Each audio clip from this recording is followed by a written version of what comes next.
Sports Day.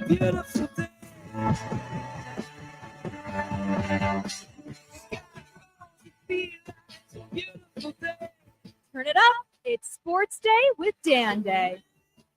People have gotten paid. Now let's get down to business. Like Tiesto always sings. One more chance to get this. Let's get down to business. Tyreek Hill, most guaranteed money a wide receiver has ever received. Tua Tagovailoa, one of the highest paid players of all time. We know Jalen Waddle, one of the highest receivers receiving money in this league. What do we do now? Practice. Yeah, we're talking practice, Vlad. That's all we got right now. By the way, that is my cousin, Vladimir Lewis on I Am Day. Practice. That's what we're talking about. Not the game that you love. Practice. Just practice. You have joint practice coming up this week. The Atlanta Falcons coming to town. So Tuesday and Wednesday, you got the joint practice. Of course, you take off Thursday, then Friday, 7 o'clock, kickoff, Hard Rock Stadium. Don't know who's going to play. Don't know who's not going to play. But we know Vlad will be there. I'll be on the post game. Alejandro Solana, Tobin will be on the pregame. We got you. From literally beginning preseason to hopefully the end, which is the Super Bowl. Super Bowl in New Orleans. Hey, man, we're all in on this team. The money's there. The support is there. The timing is there. Like I said, I watched Drew Brees and Sean Payton. It wasn't perfect right away. It takes a little time. You got to grow and know each other. Year number 3, this could be the year. Tua, Tyreek, Jalen Waddle, Jonnu Smith, Raheem Mostert, Devon Achane. Let's throw Jalen Wright in there. He's the rookie. We got some tools. Now it's time to make it happen. And we're going to make it happen all afternoon today. Not just talking about Tyreek, because we're going to hear Tyreek talk in the next segment. We're also talking about Tua. We got some cool Heat stuff that we got to get to. Bam Adebayo felt as though he was disrespected by the Heat yesterday. We're going to get into that. We got the Olympics going on. My guy Noah Lyles going to be running for the 100 today. And oh yeah, Daniel Solana going to be joining us talking about the Inter-Miami game last night and what it means. Everyone's favorite Solana, Daniel Solana. Even if you're watching right now on YouTube or Twitch, 560 WQAM, he's going to have a new slate. He's going to have his own graphics today. So Daniel Solana becoming a part of the show. The third member of this show. Should be fun. We'll talk a little noise with him about everything going on with Inter-Miami and just the soccer world and the U.S. men's team under 23 making some noise, although they did lose the other day and it seems like they're out. But we're going to talk about what that means possibly for the future of U.S. soccer, because you know, Vlad, I am all in on the U.S. men's national team. I thought they were going to win Copa America. I was wrong about that. Still hoping that they win the World Cup. They got the home field advantage pretty much. A couple years away. Let's not get too excited, but there's things, man. There's things going on in the sports world and the world in general that have me very excited. Most of all, to be right here with you, Vlad. Spent all night last night at a bar where a drunk guy talked my ear off. Not about sports. I wish he would have recognized me as a sports guy and just, but no, it's my turn to talk now. Man, I was in a black hole last night. That's bad. I was like, it got to the point where I was faking like I was trying to feed my bunnies because I brought the bunnies to the bar, I told you. That didn't deter him from talking to me nonstop. Trying to make a move on you, man. No, it wasn't that. Oh, he was a big fan of Atlantic Men's Clinic that is represented well on this station. He explained that to me 4 or 5 times how often he goes to Atlantic Men's Clinic. Yeah, he's letting you know. And he says it works. He's trying to let you know. Nah, he was making a move. It was not like that, dude. Come on, all right, man. He sees a guy with 2 bunnies. What's wrong with you, Vlad? I'm just saying. He's trying to jackrabbit you. He's not. I'm sorry I even mentioned it. Let's get to the headlines, man. I'm sorry I mentioned anything to you. The Dolphins have signed Sean Harlow, not Jack Harlow, who, man, that song, Lovin' on Me, is unbelievable. No, this is Sean Harlow. Now, you're probably saying, who? Sean Harlow is an offensive lineman that has had 41 appearances in his career for Atlanta, Arizona, Dallas, and the New York Giants. The Falcons, they do come to town, though, this Friday, 7 o'clock. Of course, then we're going to be here earlier for those joint practices. Those are Vlad's favorite, the joint practices that it's going, although Vlad doesn't practice. That is going to be on Tuesday and Wednesday. I do like joints. But you don't like practice. You keep it real. Devin Hester kept it real yesterday as he was enshrined into the Pro Football Hall of Fame. He gave a shout out, thanking his Miami strength and conditioning coach, Andrew Suzy, also his offensive coordinator, Dan Werner, and of course, head coach Larry Coker during his 18-minute at the podium. And Andre Johnson did the same. He shouted out in his speech. He shouted out the city of Miami. Yeah, Yeah, man, he shouted out the 305. That was, hey, man, it was beautiful to see South Florida, especially Miami, represented in the Hall of Fame. Now they have 11 from the University of Miami, 11 Hall of Famers out of that university, which is tied for third. That is absolutely wonderful. That's and wonderful. Great. So excited. That's great. Hopefully more to come. Ruben Bain, we're looking at you. Ruben Bain, great guy. The Heat tweeted support for Bam Adebayo, saying, quote unquote, our guy Bam finishes the W with 3 points, 5 rebounds, 3 assists, and 2 steals, to which Bam Adebayo replied, y'all didn't have to post my quadruple single. Team USA is the top seed in the knockout round and faces Brazil Tuesday at 3:30. Now, that's funny in Bam's response. But in fairness to the team, if you do that in the Olympics, that's almost the equivalent of like a quadruple double. I just think it's just impressive no matter what you do. But I'm just saying, you're not playing the full 48 minutes. Remember, there's 8 minutes short cut. Right. It's only 10 minutes a quarter. So it's 40 minutes. So if you're putting up those type of numbers, yeah, give him another 8 minutes. He's putting up a quadruple double. So I understand the Miami Heat showing him love, and I understand Bam, just trolling a little bit. Yeah, I'm gonna call you out a little bit on that though. He's gonna put up a quadruple double, Vlad, if he plays a couple more minutes. Look at the stats. He had 3 points, 5 rebounds, 3 assists, 2 steals. He could put up a quadruple double. Puerto Rico's not that good. I'll give you credit for that. Like, come on. You saw how many shots Joel Embiid was putting up? Joel Embiid was making some hoops yesterday. Right, but so then let Bam start. Bam's putting up 20 points. Like, he's putting up 20 shots. Okay, come on, man. But quadruple double. You know how hard it is to get a quadruple double playing by yourself in your backyard? No, that's easy. Just, you're missing a lot automatically. Got to miss a lot. Got to get a lot of rebounds. Nah, bro. But I'm seriously. If Bam was starting and playing against it, not in the how many minutes he played. That's the thing. Look at the minutes. He didn't play a lot of minutes. He didn't play a lot of minutes. People saying, "No, Vlad, you're wilding." No, he didn't play a lot of minutes. I mean, quadruple double. I'm saying he's not scoring 3 points if he started. Right. Well, I think the Heat meant more. They should have just put. He's just playing a complete game. They should have put Bam's stat line for the W today, not our guy Bam representing. And Bam, in good nature, thanks a lot, but but I'm just saying. He did get some disrespect earlier this week. We're going to look into that. Some more disrespect deeper this week. Vlad, you know what I'm talking about, but hold on to that. Devin Booker admits he wanted and thought he would be drafted by the Miami Heat with the 10th overall pick in the 2015 draft because he had a great workout with them and he had a good talk with Pat Riley. He was even looking for places to live near the arena. Instead, he went 3 picks later to the Suns, and the Heat, they drafted Justice Winslow. That might have been one of the worst picks in Heat history. I had his jersey for a while. Here's what I'm thinking.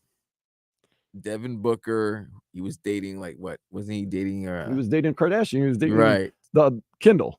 So I keep up with the Kardashians. I think for his at that time for his I don't think he was dating her at that time though. You don't think so? No. It wasn't around that time. She ain't dating no college basketball player. I ain't blaming him though. I don't mind, but Devin, yeah, I would have been looking at spots too. He would have been. Phoenix is pretty hot though too right now. Actually, I would say this: Phoenix is a hotter spot right now than Miami to live. Man, when I went there, everybody was talking about living there. It's tempering down a little bit. Thank goodness. It ain't Miami. It ain't 3. Yeah, no, it's not. It's not. But that's what I'm saying. For a guy like him, he wanted probably to be down here. Because he likes Miami. They all love living in Miami, and there's no state tax. Right. Well, he said he had his best workout with the Heat, and that Pat Riley and him had a really good conversation. And the Kentucky guys. He thought he was going to get drafted. Right. The Kentucky connection. That's why. Justice Winslow. Jake Berger hit another home run. Jesus Sanchez came through clutch, finishing 3 for 5 with 2 RBIs. big double towards the end of the game to score the go-ahead run. As the Marlins did defeat the Braves 4-3, they play again today at 1:35. Edward Cabrera gets the start. Yeah, they played well since unloading all their players.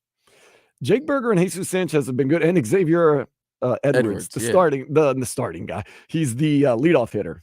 I think they might be like near 500 since they've been letting guys go since last week. No. They took some L's. I looked at it. Right? Didn't hold on? Let me look at that. They've lost some games. I know they lost, but they've won some games as well. I know they had a bad time in Tampa, but prior to that, they were winning games. I was like, what the hell are they doing? Why are they winning?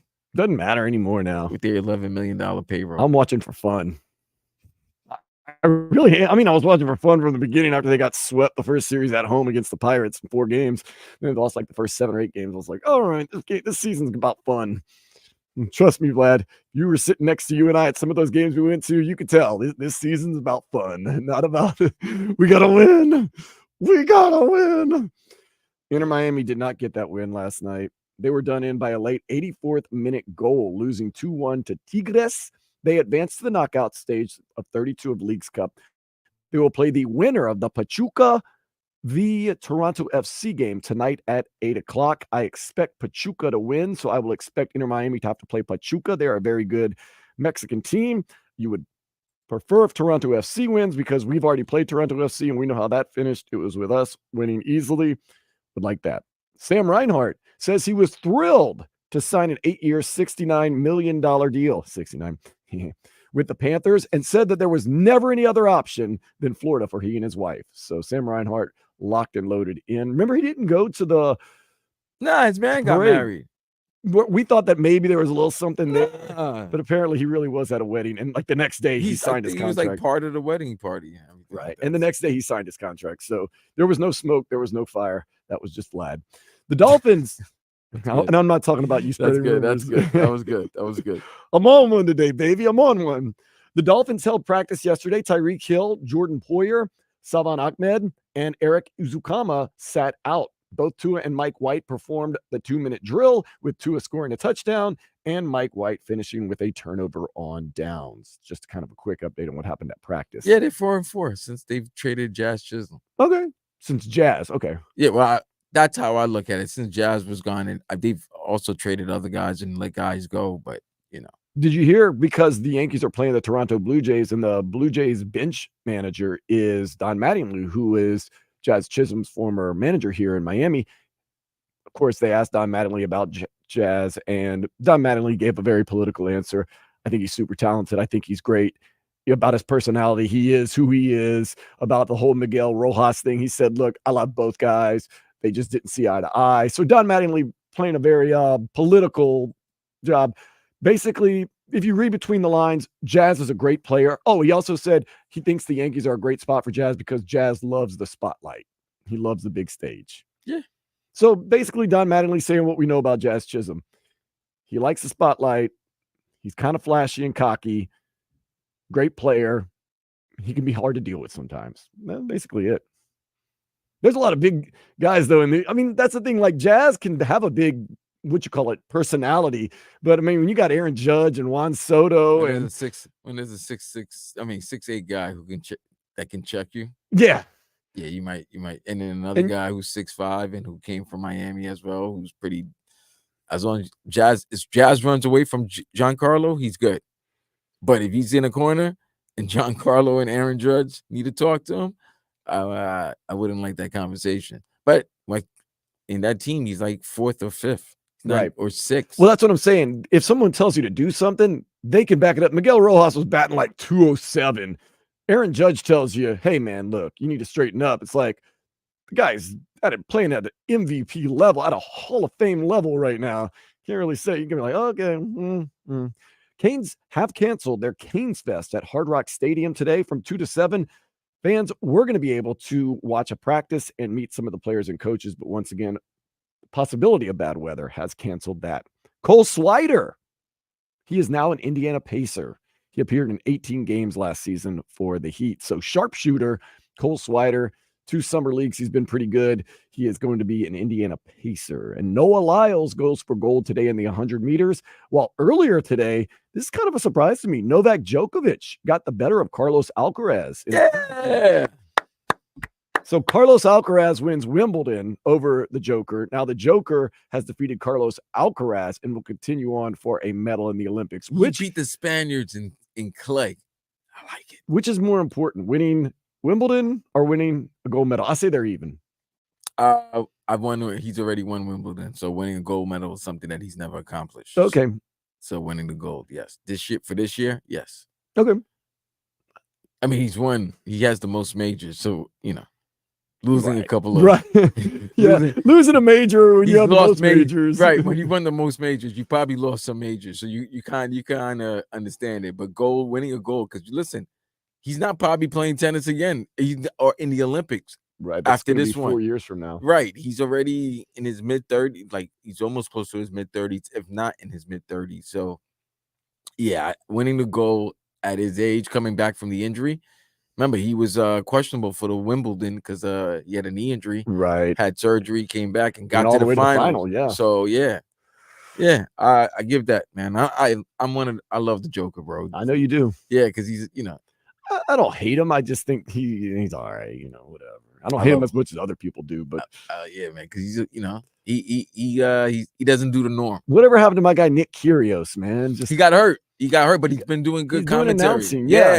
I like guys that like to shake up the system, man. I like the guys that get a little crazy. I like him because every once in a while they got a little crazy. He'll drink a fan's beer while he's playing tennis and stuff like that. He's done some things off the tennis court that dude. When COVID was going on, my man was like, "All right, man, let's get on my yacht and have fun, ladies." Ladies, let's go. Yeah. He got in trouble with the ladies too. But that's Djokovic, yeah. Djokovic and his wife threw a party right during the height of COVID. Yes. And got COVID. Yes. That's part of the reason why. And was unapologetic. Oh, no, he won gold. Novak Djokovic has won gold now, by the way. So hard to keep up with these Olympics. It happens so fast. He's crying. Yeah, because he won the gold. He's never won gold before. That's awesome. Okay, I'm happy for him. He seems very, very, very. And I tell you, him and Aaron Rodgers are like sports brothers. Like they have kind of the same type of attitude, kind of like they're very confrontational. They're not afraid to let you know that they're smart and they're probably smarter than you. They like to push buttons. I love it. All right, let's push some buttons right now and take a step into the day spa. A groom had to emergency order hundreds of dollars worth of pizza to his wedding reception because his bride's family devoured the catered buffet in the first 30 minutes of the reception. Yeah, hold on, time out. How big is the family? And they had a catered reception. Yeah, the buffet gone. The buffet. So what? Oh, it was a buffet catered reception. Yeah, that's how most weddings receptions are. So, well, I mean, don't you have a main course? You know what I mean? Some people have sit downs, but the popular thing is to have the buffet. So in 30 minutes. So if you were late getting to the get reception, that pizza. That's a lot of money, though. Number one, I wouldn't mind. Wait, where was this at? It was a wedding in America. I like to know because I kind of want to know the people. I kind of want to know if they were tangibles or intangibles. I don't like that term. Well, I would like to know the ethnicity. Okay. I would guess white. That's messed up, bro. I guess kind of culture. You guys are definitely on time for reception. Oh, you have to suffer through the wedding for the reception. The yeah, reception I can understand that. If you go to the wedding, nobody care about the wedding, especially how long the ceremony was. That's your penance. No, if the ceremony was a long, dragged out, emotional, nah. You know what? I'm devouring your food. I hear that. I can understand that. I just think it's bad planning on his part, and I'm not talking about the wedding reception. Up next, Tyreek Hill going to talk after he got paid. Well, actually, this is before he got paid, but we're going to hear what he had to say after practice earlier this week, right here on 560 WQAM. Got with you.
WAM, your favorite station. It's easy like Sunday morning for one Tyreek Hill yesterday. They put some more money on a restructured contract. Didn't give him any extra time or anything else like that. They just gave him some extra money for the time he has right here with the Miami Dolphins. $106.5 million guarantee, as Justin Fields would say. Not Justin Fields, Justin Wilson would say, Cajun great. I guarantee that money. And he is going to get in Tyreek Hill. He is, whether you believe it or not, the heart and soul of this team. He is, whether you believe it or not, the leader of this team. Vlad, am I right? You're going to say Tua? Maybe be both of them. He might be the emotional leader of the team. I would say Tyreek's the emotional leader of the team. I would say Tyreek Hill is the best player on the team and the leader of the team. I think he's the emotional leader. But, yeah. Okay, so Tyreek Hill talks. That's one thing he does. Look, Vlad and I are both Creole. We know how to talk too. So we like that Tyreek Hill talks. We're going to listen to what Tyreek Hill had to say earlier this week after practice. But first, let's hear from his coach, Mike McDaniel, saying that Tyreek Hill isn't just a good receiver at catching the ball. He does it all. There's so many things that make Tyreek unique, one of which is stuff that probably wasn't talked about. I didn't see it, but it probably wasn't talked about in the little segment. We started off today's team meeting with talking about how we intend to be different, and you have Tyreek Hill blocking a one-on-one block on a linebacker, and on a run play in a team run emphasis period. I think when you have the ability to make plays for your team, you're and in an extreme form like Tyreek does, the heavy is the crown with regard to if you want your team to be great, you have to do the little things. Tyreek does that and more. Mike McDaniel let you know Tyreek Hill, and that is one thing you could say about Tyreek Hill. He may have some distractions off the field. He may be, quote unquote, a diva, but he is a team guy, Vlad. I have always respected what Tyreek Hill does, and he doesn't just catch the ball. He blocks. He goes out there. He does a lot of the other things that a wide receiver should do. So I give kudos to Tyreek Hill. He's a football player. That's why he's rated number 1 in the NFL top 100 by his peers, because he's not just fast. He's not just flashy. He's not just catching passes. He is doing it all. In fact, I told you, Tyreek Hill, to me, he's the captain. He's the leader of this team. He had the orange jersey on the other day, and he said he went out there to set the tone in practice. You know, it's crazy, man. The receivers haven't had an orange jersey this whole camp. And I just wanted to come out simply. I want to come out every day and set the standard. And today was like one of those days that, I felt real good. So I wanted the guys to follow suit, man. You feel me? And you see that the offense, man, we had a real good day today, man. It was just one of those days. Leading by example, leading the offense, he and Tua Tagovailoa. In fact, kind of got into it with the defense the other day. Tyreek Hill said it was a good thing that they got into a fight. He said one of the things about this offense, they were just sick of hearing trash talk from the D. Nah, man, we've been on that energy since, we woke up this morning. So when we had meetings this morning, we woke up with the mindset of we're going to win the orange jersey today. Now, I know he probably going to get it to somebody else because he like to show favorites, but that's what coach do. We woke up with that energy today. When Ramsey said what he said about the offense, how they whooped our ass, offense, we came with a different mindset today. Hold on, bro. Y'all must forgot. We number 1 for a reason, dog. We do this for a reason. You feel me? We got teams backing up for a reason. That's what we do. So we had to go ahead and show them who we was today and remind them, hey, y'all still little brother today. You gotta like Tyreek Hill's style right there, Vlad. Don't you like it? A little bit of trash talking in the way he talks? No.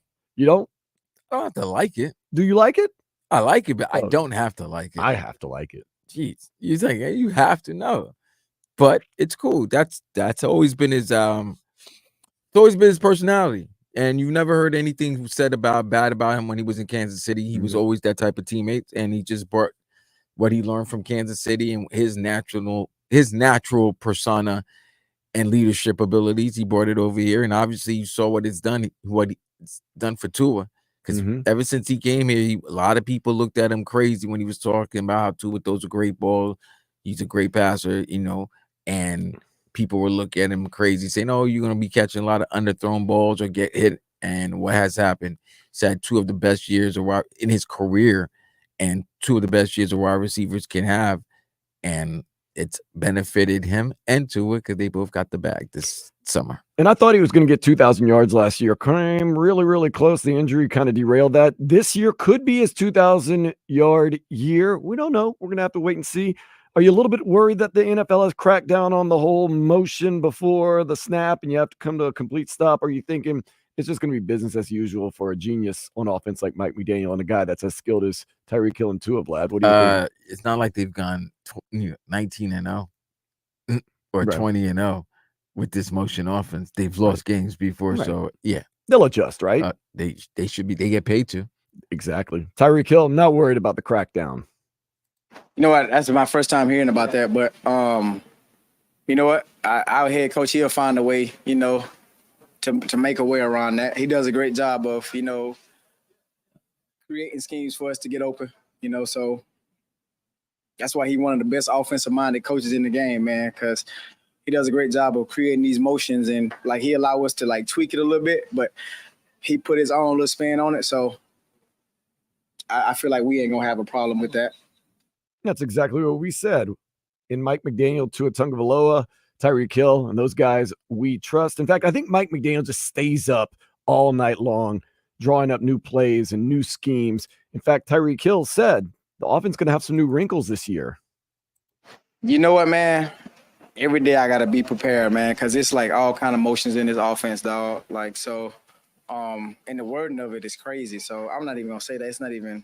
It's crazy. But I feel like we do got some plays that's gonna, wow teams, because teams are already like looking for certain motions whenever I line up a certain way or whenever Water line up a certain way. So we do got a few packages or a few motions that's gonna be like, oh, where did that come from?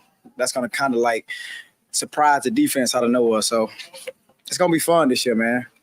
Going to need a good offense this year because there is a very good defense right in our very own division in the New York Jets. Vlad, you are a Jets fan. Do you worry a little bit about this Dolphins offense and all of its weapons? No, You think Sauce Gardner and those guys can lock it down? you can. No, not lock it down. No. Slow it down? You can't lock that offense down. Let's relax now. Slow it Relax. down? You can contain it, slow it down. Maybe you have to get pressure on Tua to slow it down. So remember, like I said, if he has to tap that ball more than once, you got him. I'm hoping that's the way Tua advances and it, elevates his game this year. He's a little better at this, as for lack of a better term, the second read, because we know when he doesn't think about it, he gets it out quick. He goes right away. Everything seems to be fine. When things start to kind of break down, he and both Mike McDaniel seem to kind of get a little iffy. So hopefully that is the advancement in Tua's game. He's got some help though, not just Tyreek, not just Jalen Waddle. Tyreek says he can't wait to get on the field with OBJ. Man, I'm ready, man. Like our receiver room is real close, man, and I'm looking forward to that. He's been saying that the first day he come out, he gonna mouse Ramsey with one hand, so I'm looking forward to that. I'm gonna hold him up to that too. The first day he come out here one-on-one, I'm gonna say, you got to do it, bro.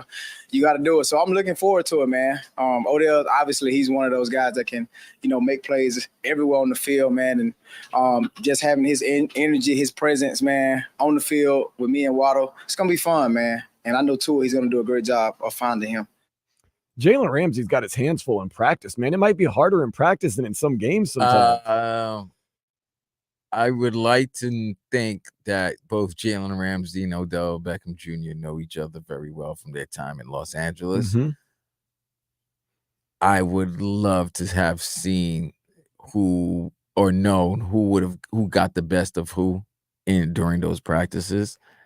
So the fact that there's familiarity, we'll see. But Jalen Ramsey was voted by his peers the top cornerback in the NFL. Correct? Yeah, I mean, Jalen Ramsey's so good.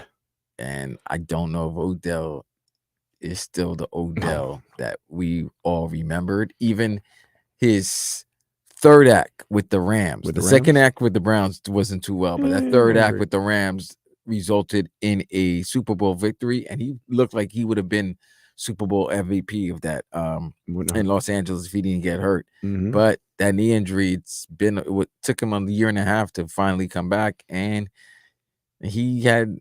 Let's be real; those numbers in Baltimore last year were pretty Pedestrian. meh. Well, we'll Yeah. see. Hey, he's in a big, high-powered offense. He's got a lot of other guys to help him out. We're going to have to wait and see. But speaking of Super Bowl champions, what does Tyreek Hill say when people say, the Chiefs are faster than you guys? Look, man, people can say whatever they want to say. Everybody entitled to their own opinion, man. But at the end of the day, we all know, like, you can't say that until you like really put on the pads and like get on the field. Obviously, people have seen what we do down here in Miami, which is fast, explosive, whatever you want to call it. So everybody's entitled to their own opinion, man. So Kansas City, they got a great group of young guys who can fly, but I mean, I'm still gonna stand 10 toes down for the guys that we got here, man. Hey, that's what it's all about. 10 toes down. I don't know who's faster. Who cares? We just know we're fast. I know that the one thing that Kansas City has that Miami doesn't have.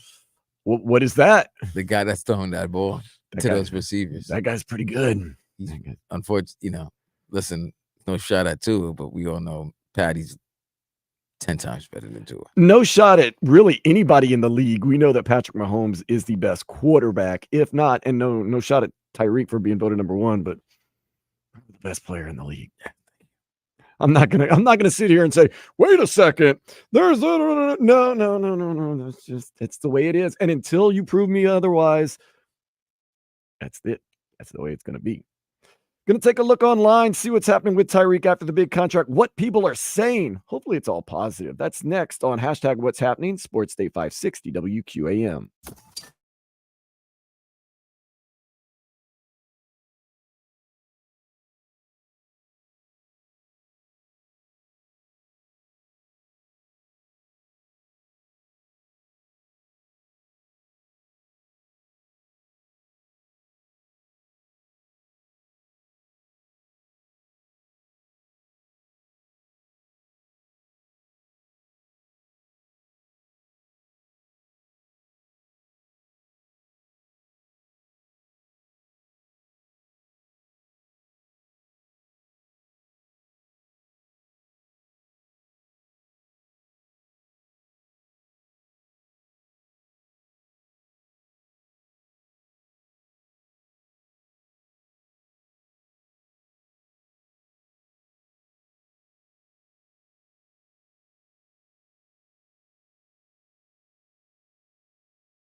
the Odyssey app to listen to all of our shows live or on demand. Plus, there's the cool Rewind feature where you can listen to any part of any show you might have missed anytime. Get it now and make WQAM your favorite station.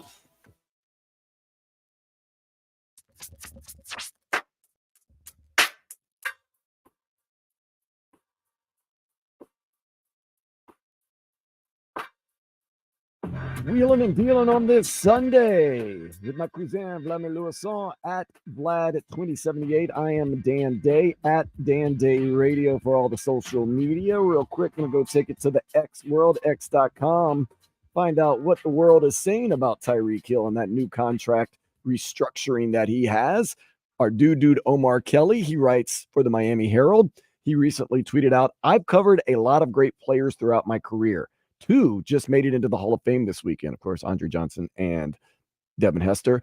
But I've never covered anyone as talented as Tyreek Hill. He is one of one." So it made me realize Tyreek Hill is going to be in the Hall of Fame one day. I didn't even think about it because I'm so used to just watching him and seeing him play. But he's won a Super Bowl, might win another Super Bowl, led the league in receiving yards the past 2 years. He's had a great career with the Chiefs and the Dolphins. It's one of one. He is pound for pound one of the most talented players I've ever seen. The Kevin Harlan effect. Kevin Harlan. He says, Sauce Gardner, your guy, Vlad, is not particularly pleased that Tyreek Hill is staying in Miami because Sauce Gardner responded to the announcement that Tyreek Hill got the big contract. And basically all Sauce Gardner did was just mash on the keyboard. It's just a bunch of gibberish that he's typed in on his Twitter account. Yeah, okay. X.com account. Whatever. He just, blah, blah, blah, blah, blah, blah. Or maybe he's saying, whatever, I don't care. 5 Reasons Sports. Go ahead. Shout out to Ethan Solnick and his guys out there. Where will Tyreek Hill rank in Dolphins history once he's finished here? As far as receivers or players? Players. Wow. I guess the book is yet to be finished. It has not been written, completed. So receiver-wise, how about now? Is he the best receiver in Dolphin history? Yes. I'm going to go ahead and say it. Yes. I'll say it. He's the best receiver the Dolphins have ever had. No disrespect to Mark Clayton. And Mark Duper? Mark Duper. Nope. No disrespect to them. Yes. Tyreek, to me, pound for pound, the best receiver the Dolphins have had. Now, where he will end up line and overall, it depends what happens with the rest of his career. I think, and even Mike McDaniel was saying the other day, don't even worry about his age because his game kind of transcends that with the speed and his physicality and his size and everything. But if you go on and you start winning a Super Bowl or 2, then you start creeping up there with who. With who? Larry Zonko. Okay. I'm just saying. No, what do you think? Do you think receiver-wise, even though it's been 2 years, I know people are going to get on me and say, "Oh, that's only 2 years and the numbers." And this. I still think he's the best receiver that's ever put on a Dolphins uniform. Yeah, I would. Dude, man, the Mark brothers were great, man.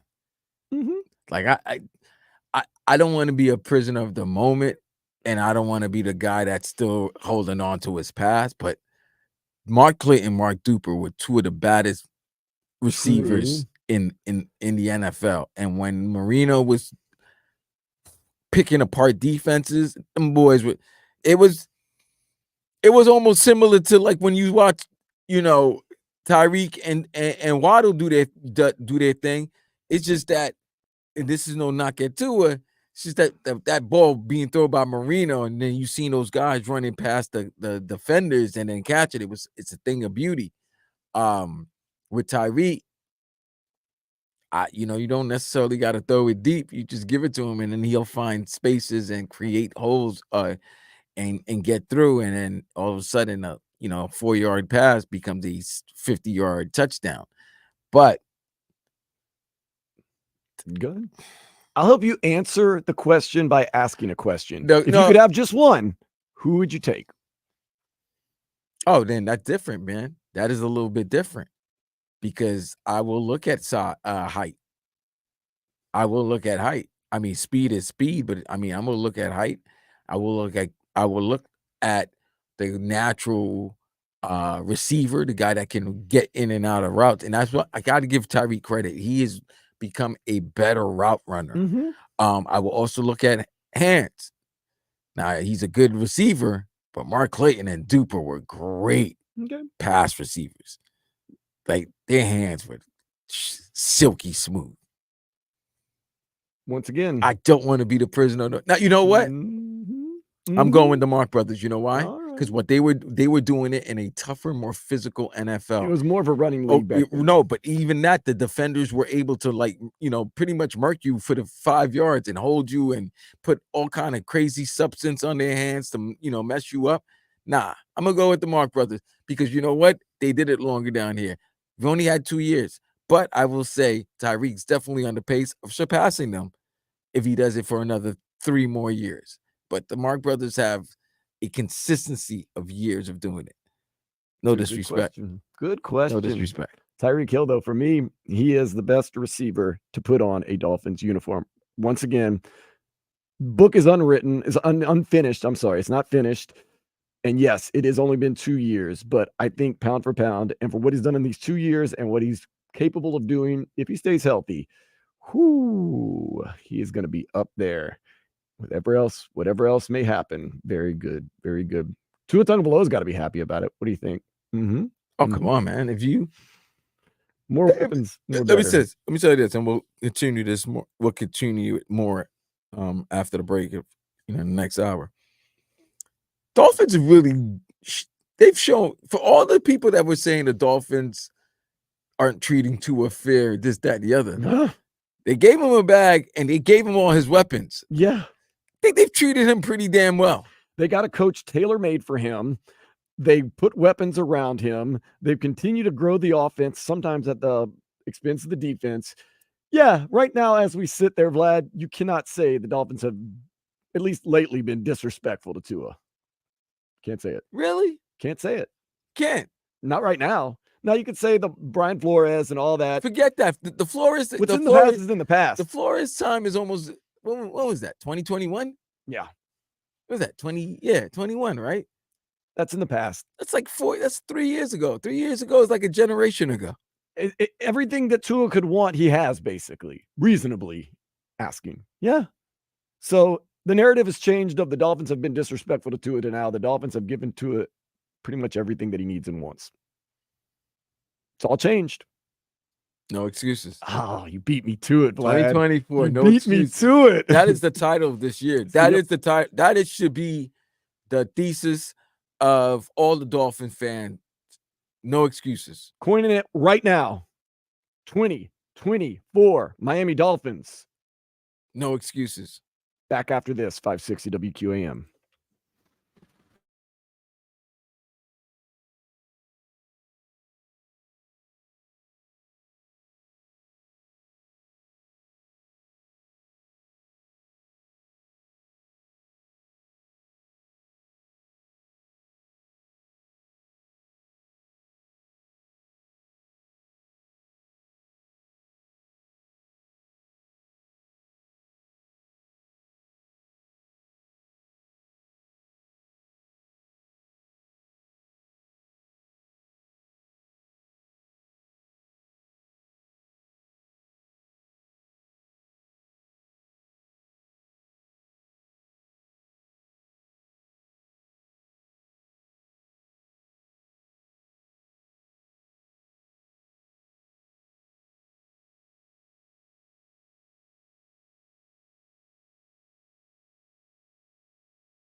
people weighing in online, whether it's 305-567-0560 or on the Twitch and YouTube at 560 WQAM on the greatest receiver ever for the Miami Dolphins. Got some interesting ones. Of course, some people saying Dan Marino had a lot to do with the Mark brothers being as good as they were. Also, and I can say the NFL rules changing has benefited the reason why the receivers now are making so much money and are the second highest paid position after the quarterback. Menu says Mike Wallace was better than the Mark brothers. Relax. Now you wildin'. I'm just reading these things, man. Now you wildin'. Relax. RVA Richie says Marino's wrist flip for 60 yards was sick. Once again, he's giving a lot of credit to Dan Marino and less to the Marks brothers. Menu, once again, also, Hill would be number one on any team. He's number one rated receiver player in the NFL by his peers. Heat Colt, what's up? Says Marks Bros needed Marino. So Dan Marino seems to be getting a lot of the credit for the Marks brothers being the Mark brothers being as good as they were. The Marks brothers are totally different, man. Like, I don't want to get into Groucho and all those guys. Okay. Zeppo and all that stuff. But this is a year, Vlad, you brought up a good point. This is a year of no excuses. Tua paid. Tyreek paid. Jalen Waddle paid. You need a running back. You got Raheem Mostert. He was in the Pro Bowl last year.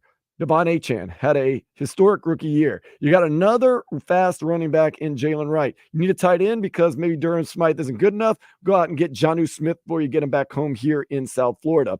On the defense, you got Jalen Ramsey, the best cornerback in the game, quote unquote. You got a new defensive coordinator in Anthony Weaver. Mike McDaniel, no longer can you say he's a young, green coach. This is going to be his third year. Season 3. Yeah, this is season 3. You can't keep making that excuse. He and Tua have been together now this is going to be their third year. You can't say they're still learning each other. They're still, familiarizing themselves with each other. There's no excuses this year. You got Teron Armstead back. He did not retire. You went out there and you're saying, okay, well, Jalen Phillips and Bradley Chubb are hurt. Well, you addressed that in the draft. You went out there with the first pick or your first pick in the first round, whatever, not overall. You get Chop Robinson. You also get Mo Kamara to at least hold things up until you get Bradley Chubb back and you get Jalen Phillips back. So you're right, Vlad. There are no excuses this year. And I don't want to hear, well, we were good until we got injured. Everyone deals with injuries. They don't ever put an asterisk next to a Super Bowl champion and say, but if the Dolphins didn't get hurt, they would have won the Super Bowl. No, they don't do that. And the Celtics, everybody said, oh, they had to walk because everybody got hurt. Guess what? That's the way the cookie crumbles. So no excuses this year. We're not hearing it. We're not hearing it from anybody. Tua gets injured, I'm sorry. And the season goes to hell. That's football. No excuses this year. I don't want to hear anything from anybody. No excuses. No excuses? No excuses. All right. I made that very clear. We're holding feet to fire, as I like to say. Damn. And you know what? The Dolphins even gave Tua more help. They signed Sean Harlow. Come on. Come on, man. Let me give you a little background on my man, Sean Harlow. He was a draft pick. They didn't say what draft pick. Probably later. By the Atlanta Falcons. He only played one game for them, but he ended up making 41 appearances. That shows you how good he is. 41 appearances in his career. Really making a good argument. Give it to everything he needs. Everything he needs. 41 appearances in his career with the likes of Atlanta, Arizona, Dallas, and the New York Giants. He was recently working out for the 49ers. That didn't work out, though. Nonetheless, the Falcons are coming to town. Maybe you'll see Sean Harlow. They're coming to town in a game this Friday, 7 o'clock, Hard Rock Stadium. I won't be shocked if we see him. I would not be shocked at all if we see him.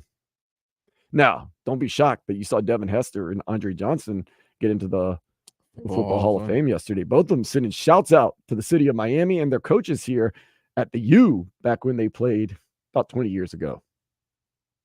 It's good to see them get in, man. Those busts look good too, man. Both of them got about 18 minutes on the podium. That was really nice and cool, man. Very excited about that. Very happy. Devin Hester, the greatest return man in football history, and Andre Johnson, just one of the technicians and physical specimens too, by the way. He had it all when it came to receiver. He had some interesting quarterbacks when he played in Houston too. Didn't he have Sage Rosenfeld at some point? David Carr. Yeah, he had some bad ones. David Carr, Sage Rosenfeld. Yeah. He had some bad ones, bro. I'm gonna hold you. I'm gonna hold you. You're not gonna be contrarian to this Nah, one. you guys- Well, actually, No, Matt Sharp is probably his best quarterback. Matt Shaw was one of the guys in there. Yeah. That's probably his best quarterback that due to him. It wasn't like he had early Deshaun before the masseuse problems. Yeah, that's true. No, he had some bad quarterbacks, but hey, he was catching the ball. He was leading the league in receptions, and It's unbelievable. and he had bad coaching as well. You always wonder, like, you look around and you're like, man, everything stinks except for me. Man, that's tough. Team USA whooped Puerto Rico yesterday. Our very own Bam Adebayo had 3 points, 5 rebounds, 3 assists, and 2 steals. Team USA has advanced as the top seed into the knockout round. They face Brazil Tuesday at 3:30 p.m. Jake Berger hit another home run. Jesus Sanchez went 3 for 5 with 2 RBIs as the Marlins defeated the Braves 4-3. They play again today at 1:35. That's coming up in just a few minutes. Edward Cabrera going to get the start. Inter Miami, they fell last night. A late 84th minute goal by Tigres. They get that 2-1 win. Now, Inter Miami wait to see who they play in the knockout stage of League's Cup. It is going to be the winner of the Pachuca Toronto FC game tonight at 8 o'clock. In a couple of minutes, Daniel Solana going to be joining us. He's going to be talking Inter Miami, League's Cup, maybe some of the Olympic action that is going on, and just soccer in general. He's our expert. And Vlad will tell you who Daniel Solana is and why he is better than other people. He's the better Solana. He's better than Alejandro. That's what they say. I don't know who that is. Huh? They say he's better than Alejandro. Oh. That is the producer of the Hawkman Cry show.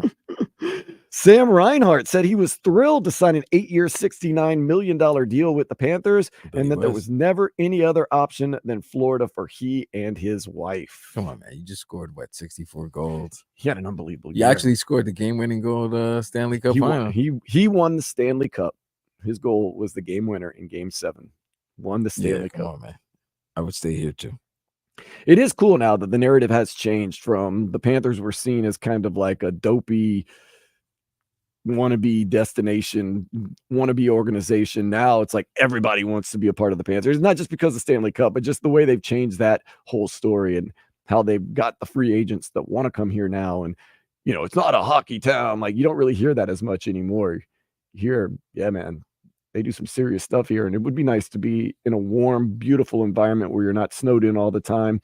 And you don't have state taxes and all that other good stuff. How's Lord Stanley? Is he still doing the European tour? He's out there in Europe hanging out, man. All right.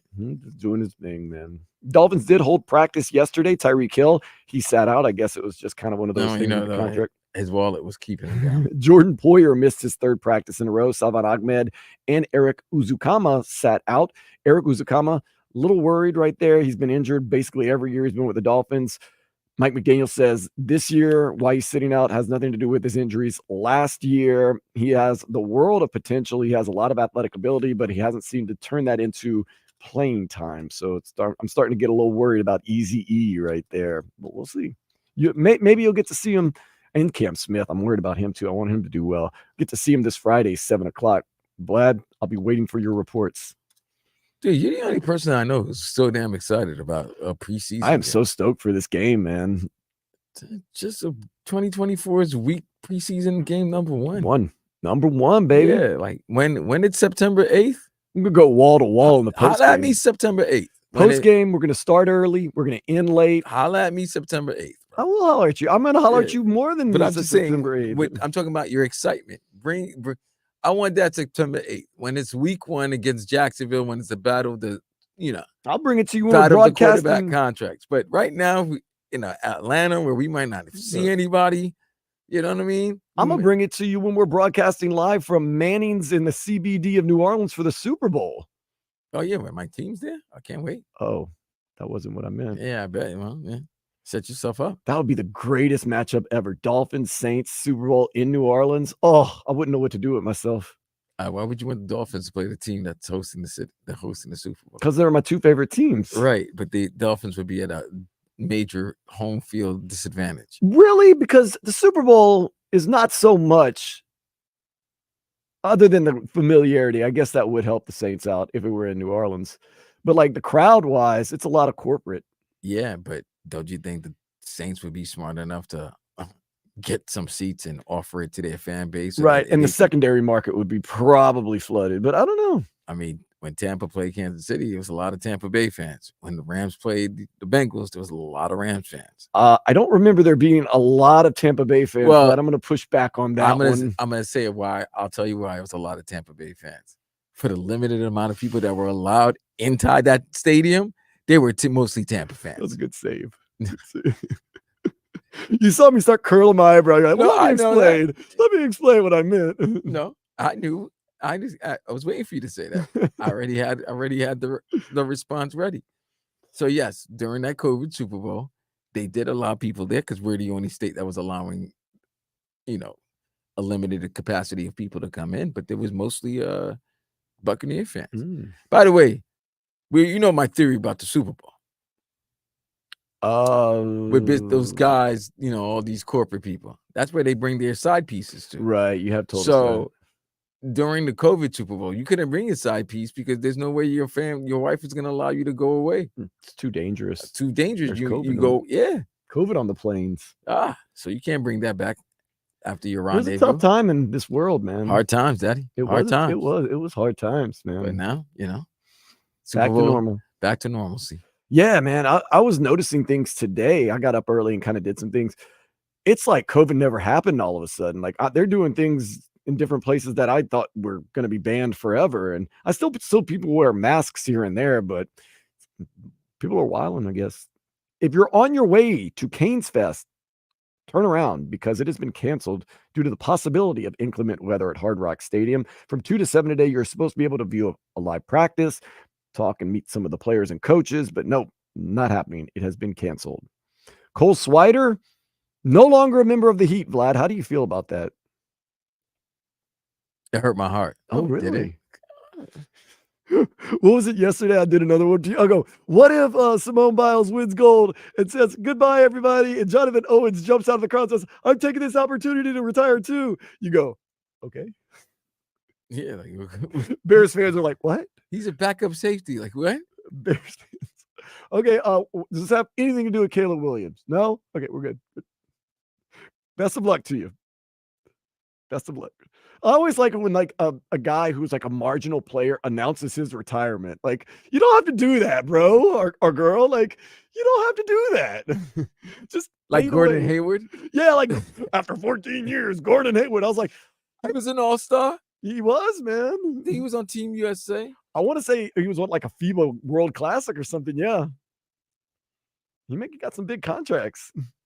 I didn't think you'd get out of Butler, to much less make it in the pros. I was about to say he was fortunate enough to go to Utah. Yeah, and play there, and then got a big bag with his former coach from college, Brad Stevens, and then he broke his knee, and that was it. Yeah, it's tough to come back from a broken knee. Yeah, he was in Paul George. Oh, that was Paul George on that stanchion. The way he broke his leg, that's one of the worst, man. We're getting sidetracked. Cole Swider is now an Indiana Pacer. Well, speaking of Paul George, that's where Paul George was when he busted his knee. That's true. So, yeah, 360. Noah Lyles. He's going for gold today in the 100 meters, while Novak Djokovic defeated Carlos Alcaraz in a singles tennis match. That's Novak Djokovic won the gold. He was crying his eyes out. Yeah, bro. That's it.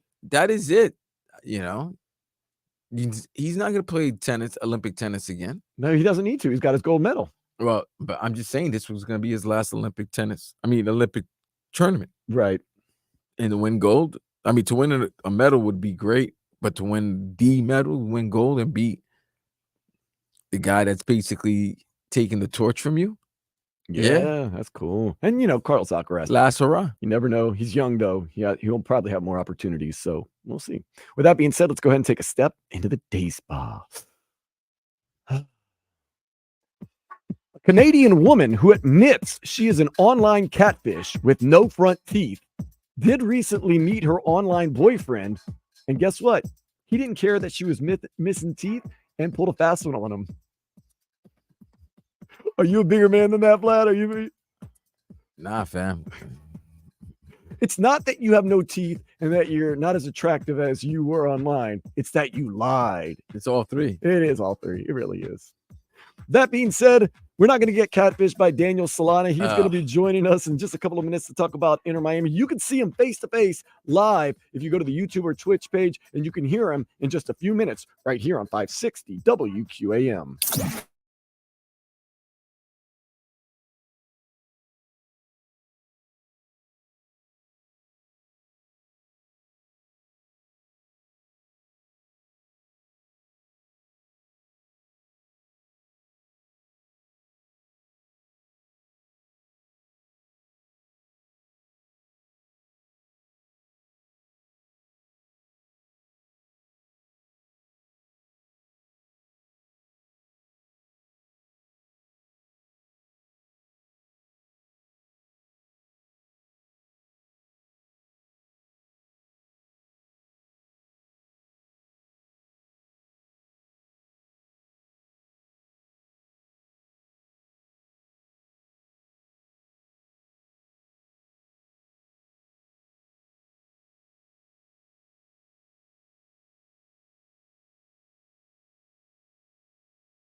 like I said, not the best night, not the worst night for Inter Miami last night as they took on Mexico's Tigres.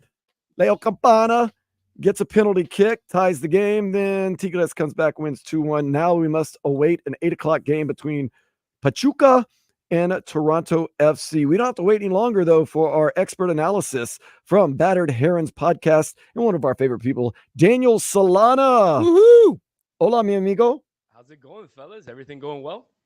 Ah, man, we're just Yeah, waiting yeah. on this Pachuca Toronto FC game. Break it down for me right now. Is there any way that Toronto FC can win tonight and help us out so we can get that good, favorable matchup in the round of 32 at Leagues Cup? I think it's possible for them to win. I think in this first round, you've seen a lot of MLS teams beat Liga MX teams. Now, a lot of folks are saying Liga MX teams might not be taking the tournament serious, but I think you saw that last night. Tigres is taking it serious. I mean, at least their fans are putting the pressure on them because that stadium, Energy Stadium, had about 45, 50,000 fans, and it was a big sea of yellow, not a lot of pink Messi jerseys like we're used to seeing in most games. Now, can Toronto beat Pachuca? Absolutely. Remember, the way that the tournament is set up, you get a tie, you can go on to PKs, and you can win, through PKs. It's very possible. So can Toronto pull off the upset? Absolutely. I mean, Pachuca did win that CONCACAF Cup. They beat Columbus Crew. They are a very good team. Nonetheless, are we going to get some of the cavalry back? I know last night Messi didn't play, Suarez didn't play. Messi probably out, but will Luis Suarez at least be back? Your guy for this round of 32 against whoever we might play. He will be back. Tata said yesterday that they left him at home just to, rest up his knee and get him ready for the knockout stages. Of course, the fact that Inter Miami won the first game gave them, that ability to be able to rest some of their players. You also saw Sergio Busquets, who had been, basically an automatic starter coming off of the bench yesterday, allowing some of the younger guys to get more time. One of those younger guys that we've been talking about, Dan and Vlad, is Yannick Bright. The guy's been an absolute stud since he's been, given his minutes. And you saw it again last night. He was just sweeping up the midfield and just doing a great job being the motor of the Inter Miami midfield. Unfortunately, Suarez didn't play. He's one of the, players who makes the correct runs and kind of gets himself open and sets other players up. Campana is not that same type of player. And that's why, there was a lot of question marks on who was going to score goals last night because Campana has showed that this year he's not up to doing that task. Fortunately, I thought Inter Miami would get, a set piece goal, and that's exactly what happened. They got a penalty. And let me tell you, Campana put it away better than I've seen anybody put it away lately. So it was an absolute great goal by him. But unfortunately, as a DP, he's just not doing enough. And he needs to do more if he's going to have that DP status. Well, all right, why did Suarez play? They had a week off. Hey man, he wants. I mean, rest. yeah, he probably went to dinner with Messi last night and had one of those weird pizzas. Come on, Daniel. Like, let's be real. The CONCACAF was what? It's almost a month ago, right? And he was Uruguay was eliminated in the semis, correct? That's right. So, that's right. It's been some time. It's been some time. I agree. We could have used them. Like, if we wanted, like, unless this was for certain matchups, because we all know that happens. That if you want to avoid somebody, you may lose on purpose. But we all know Toronto is an easier matchup than the Pachuca. opponent than Pachuca. So therefore, maybe have your best player play, some of your best players play so that you could solidify, get that 1 seed. And then, we figure that Pachuca would probably beat Toronto FC. But what if we get FC? But what if Pachuca sees Inter Miami win and then they lose on purpose because they have a more favorable matchup that way? You can't guarantee that. That's the only other thing. I think you have to play for your favorable matchup and just hope for the best. And I'm just saying, but with that being said, it's been a good break, don't you think? Like, it's been a nice little break he's had.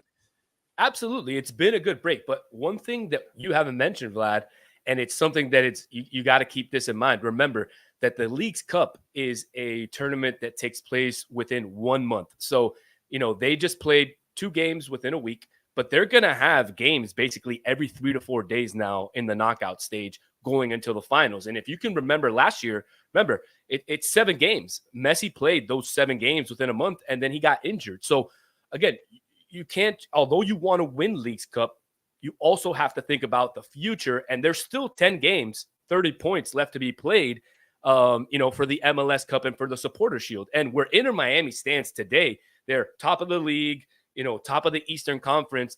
They have a chance of breaking the Supporter Shield number for points. And if you can do that, I think Inter Miami is the type of team that they want to break records. That's the team that they've assembled. And I think that's what they're, also focusing on. Remember, they won the Leagues Cup last year, so it's something that they've already won. But, not saying that they're not taking it serious. I think they want to win it. I think it's obvious. The players have said it. Tata has said it. But you also have to take into account that the knockout stage is going to get rough with the teams that you play, the amount of time between games. And then, again, you have those 10 games left for the MLS Cup. So you have to make sure that you rest the players that you're going to need later down the line to make sure that they're healthy for the most important games. I have to ask you this. It's obligatory. It's a weekly obligatory Messi update. Any chance of him playing in any time in this tournament if they continue advancing?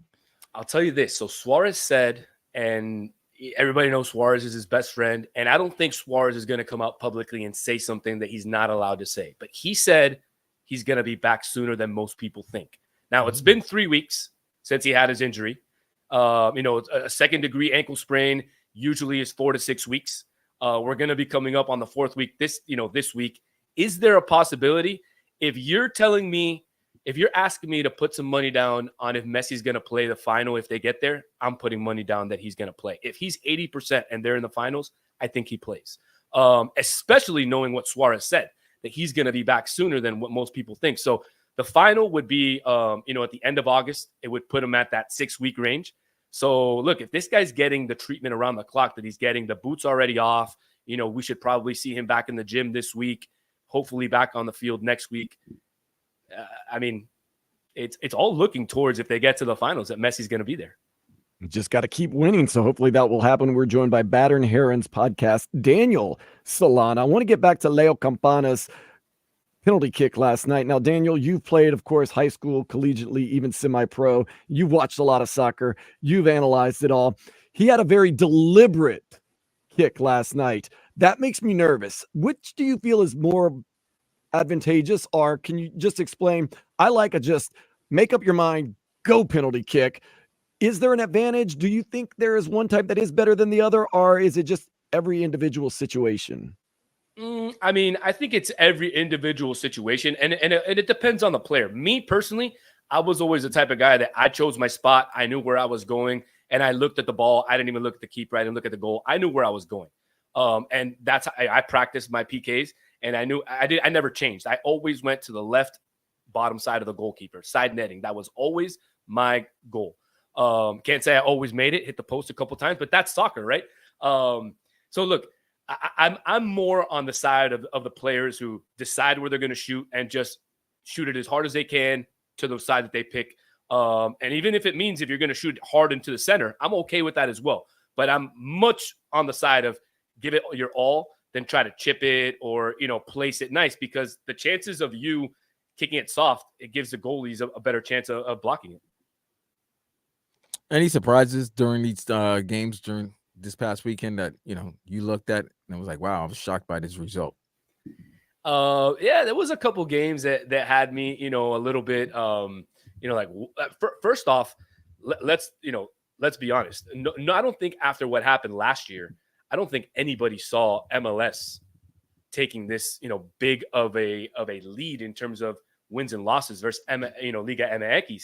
But I think MLS has only lost like 2 or 3 games against Liga MX, which is absolutely nuts. Now, everything's played in the US and all that, but the Liga MX teams this year were able to choose, at least some of them were able to choose some of their home field advantages. And you saw that with Tigres last night. Tigres was hosting an entire Tigres week in Houston all week. So you can imagine the type of fanfare that they got there and all that. I think that's fantastic. But in terms of surprises, look, overall, I think any MLS team that beats one of the higher tier, Liga MX teams in that San Jose versus that Chivas matchup San Jose beat them. San Jose is one of the bottom teams in the MLS, and they beat Chivas. That's a big upset. But overall, I think any MLS team that's not Inter Miami or LAFC, LA Galaxy, beating a Liga MX team is an upset. Really? Because I'm sorry, Dan. It's because here's the thing. We saw Zlatan on First Take, and they've talked about the improvement of the MLS, and we've talked about this as well. A couple for the past 2 weeks when we've had you on about the growth of the game, the progression of the game, and it's getting to the point where now I'm not shocked when the MLS teams win. I'm not shocked if they beat a team from Mexico or any of in these international competitions. And they've said that the game is advanced here in the MLS. Maybe not in a way like WNBA is advancing, but it's getting there. It's getting more eyes on there, and they're getting the stars, and the stars that are coming from Europe or in South America are actually saying they love playing MLS. Can you expound on that? Like, we shouldn't be shocked anymore when these teams really win. No, I mean, yes and no. So there's some teams that you can't be shocked, and you can see, some of those teams, like for example, the Real Salt Lakes, who have some, difference makers on their team. They went ahead and they had a big win the other day. And I mean, there's some other teams that you can maybe not be surprised. But again, when you see a San Jose Earthquakes face against Chivas, one of probably the second biggest team, in Mexico and in terms of fan base in the United States, to me, that's an upset. Now, maybe some others are not upsets, like Portland beating León 2-1. That could be, it's more of a game to game thing. So you really have to look at who's kind of playing. I think the biggest surprise of the entire first round has been Austin. Austin beat the two Liga MX teams in their group, which was Pumas and I forget the other team, but they beat Pumas, which was insane on the opening day of group match day one. Monterrey. Right, and then they beat Monterrey in match day 2. And Monterrey just got grouped. So Monterrey was one of the favorites going into this group, and they just got grouped. So I get your point, Vlad. Yes, the league is advancing, but one thing that you failed to mention in the Zlatan interview. So Zlatan spoke to Giroud, and then they interviewed Giroud, and Giroud said that Zlatan told Giroud, "You're gonna love this league because it's an open league as far as MLS doesn't like to defend as much. So they don't defend with a lot of low blocks. So the forwards have enough space to go out and get forwards. And that's why you saw Zlatan have a great career in MLS. And I think Giroud's going to follow because he killed it last year in Serie A when he was playing with AC Milan. So look, you're going to go from Serie A to come play here where the defense, again, I'm not saying the defense is bad or it's weak. It's just not. But it's not a focal point like it is in Serie A. Yes. Exactly. Yeah. So a player like Giroud is probably going to come here and tear the league apart, especially if you have Buanga next to him, Kike Oliveira, and they're talking about Griezmann coming. I mean, Vlad, if Griezmann comes, I mean, the league has just improved immensely, and more players are going to follow. Very important question. Who is the better-looking French national, Antoine Griezmann or Claude Giroud? I got to go with Griezmann. You want to know why? Because of all the different hairstyles he's had. Let's get back to something more serious. Daniel Solana, for the person that's listening right now that maybe isn't a big soccer fan, I want you to rank the top 5 soccer leagues in the world, and where does MLS fall overall? Okay, so I would say number 1 is definitely the EPL, no doubt, in terms of viewership, in terms of sponsorships. I mean, they're definitely the league that I don't want to say everybody wants to play in, but all eyes are on the EPL. Number 2 is a little tough. It's probably between Spain and Italy right now. I'm always going La Liga. I understand that, but remember, La Liga is very top heavy now. Their top is so damn. Relax. Pause. But their best teams are so good, and they're usually the Champions League champion. It is, but I'll tell you why. I'll tell you why you don't see a lot of EPL teams win. And it's because the EPL is so tough, week in and week out. Even when you're playing the bottom teams like a Sunderland or, some of those or Southampton or something like that, which usually are on the bottom, it's not an easy game, especially if you're playing away. So that's why I think you're seeing teams from Italy, teams from Germany, even PSG make it to the finals because their leagues are so top heavy and they don't have to play such challenging games like the EPL does week in and week out. So I think that's why you see, more teams from other leagues than the EPL make it into the Champions League. But Vlad, you're right, man. I mean, how many Champions Leagues does Real Madrid have? I think it's 16 now, 15 or 16. 15, so 15. So I mean, that's crazy. And again, I'm not a Real Madrid fan, but you got to give them respect for doing that. I mean, 15 championships. It's like you got to give the Lakers and the Celtics respect. We can't stand their fan bases, but they've won the championships. And also, it seems that it's important to win La Liga to those teams as well. Whereas in Serie A, if they don't win they don't win the title, they're gonna try to win Champions League. You know what I'm saying? It was winning in La Liga, winning in Spain, winning La Liga, winning that title, that means a lot. It means a lot to them. So that's why I always move them in number 2, because winning the Premier Leagues means as much to those teams, maybe a little bit more in some references, in some aspects, than actually winning Champions League. But to be the best team in Europe, it's more of a absolutely. It's big. So yeah, that's why I always say Spain might be after after EPL and then follow by and I can't argue with that. Like I said, it's almost interchangeable. Serie A and Liga, are right there, and then possibly the German league is right under it, and then Bundesliga, yeah, maybe the French, maybe League One after that. Even though I'm not too impressed with League One, especially nobody ever is. And with Mbappe gone, I want to see what the viewership's going to be like because they don't have any huge name players left in League One. So it's going to be really interesting to see now who takes over as that 5th league in terms of viewership, players, and signings. So it's going to be an interesting new year for soccer. So how far down does MLS fall as far as the rankings would be concerned, in your opinion? And to piggyback after that, how long would it take? How many more years would it take for them to be in, like, maybe mention the top 5?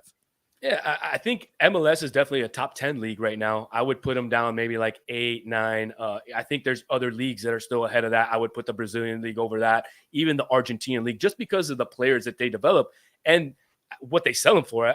This one young guy that plays for River Plate just got sold, Claudio Echeverri. I think he's 18 years old. He got sold for $30 million. So, or $35 million. So until you can get those types of sales and those types of players coming out of your league, I don't think it's possible to say that you're above those leagues.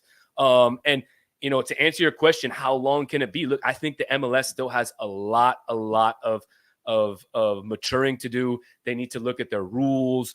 They need to maybe open up the cap rules a little bit to get them to be a little bit more competitive with the European teams to try to steal some of the players. And if they can start to become competitive, then you're going to see some players choosing to come to the States and play than to Europe. Why? Quality of life, man. Quality of life. I know folks complain about inflation and about all the stuff going on here, but the players want to be in the States. It's the truth.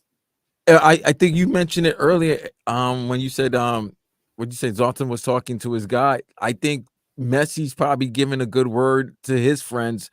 I think the best promotion for the MLS has been the star players that they've gotten, who's talking to other star players. And it's like, you know what, guys, this is still fun. And like you said, you don't care for defense. And you're talking about some of the greatest scoring soccer players in the world that they could continue adding on into their career goals, money. Absolutely. And look at it. Fame.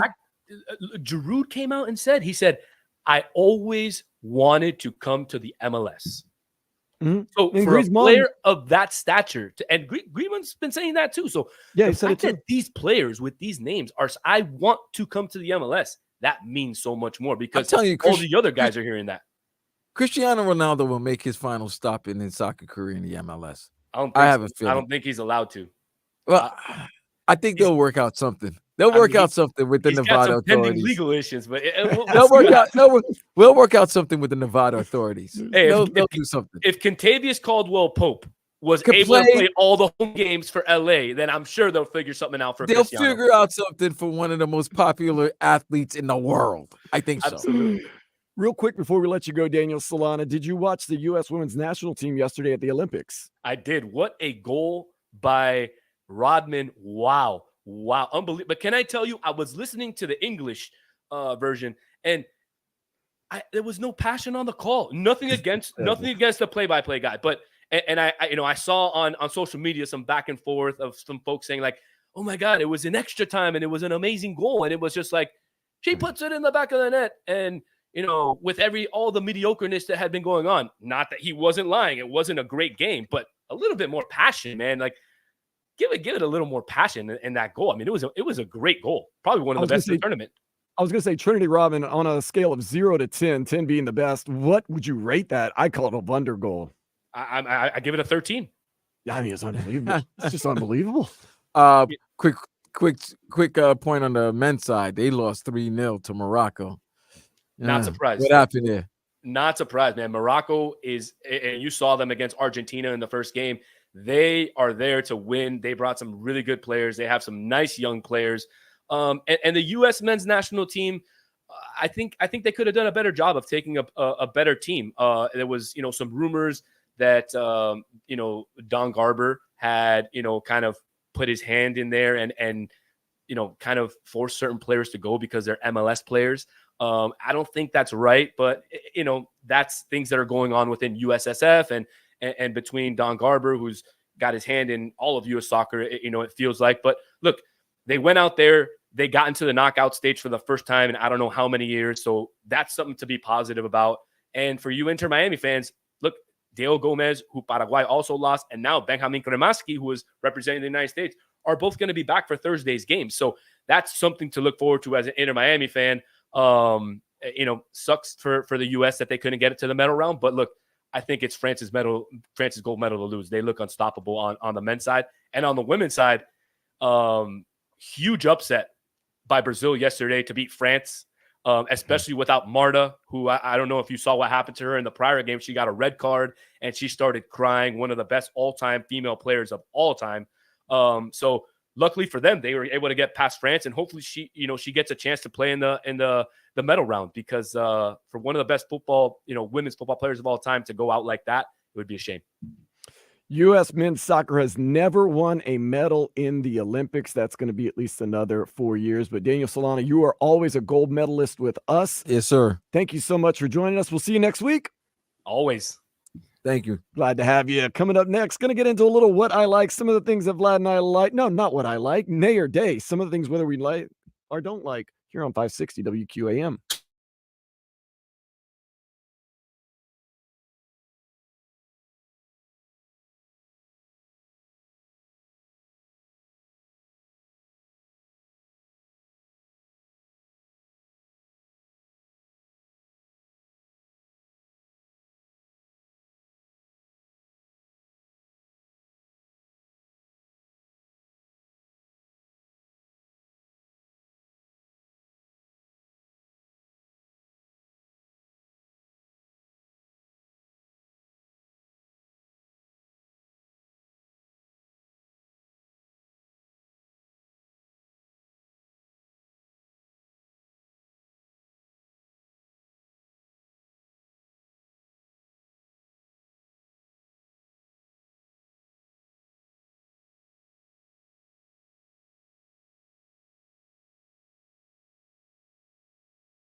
feature and listen to anything you missed. Hurry!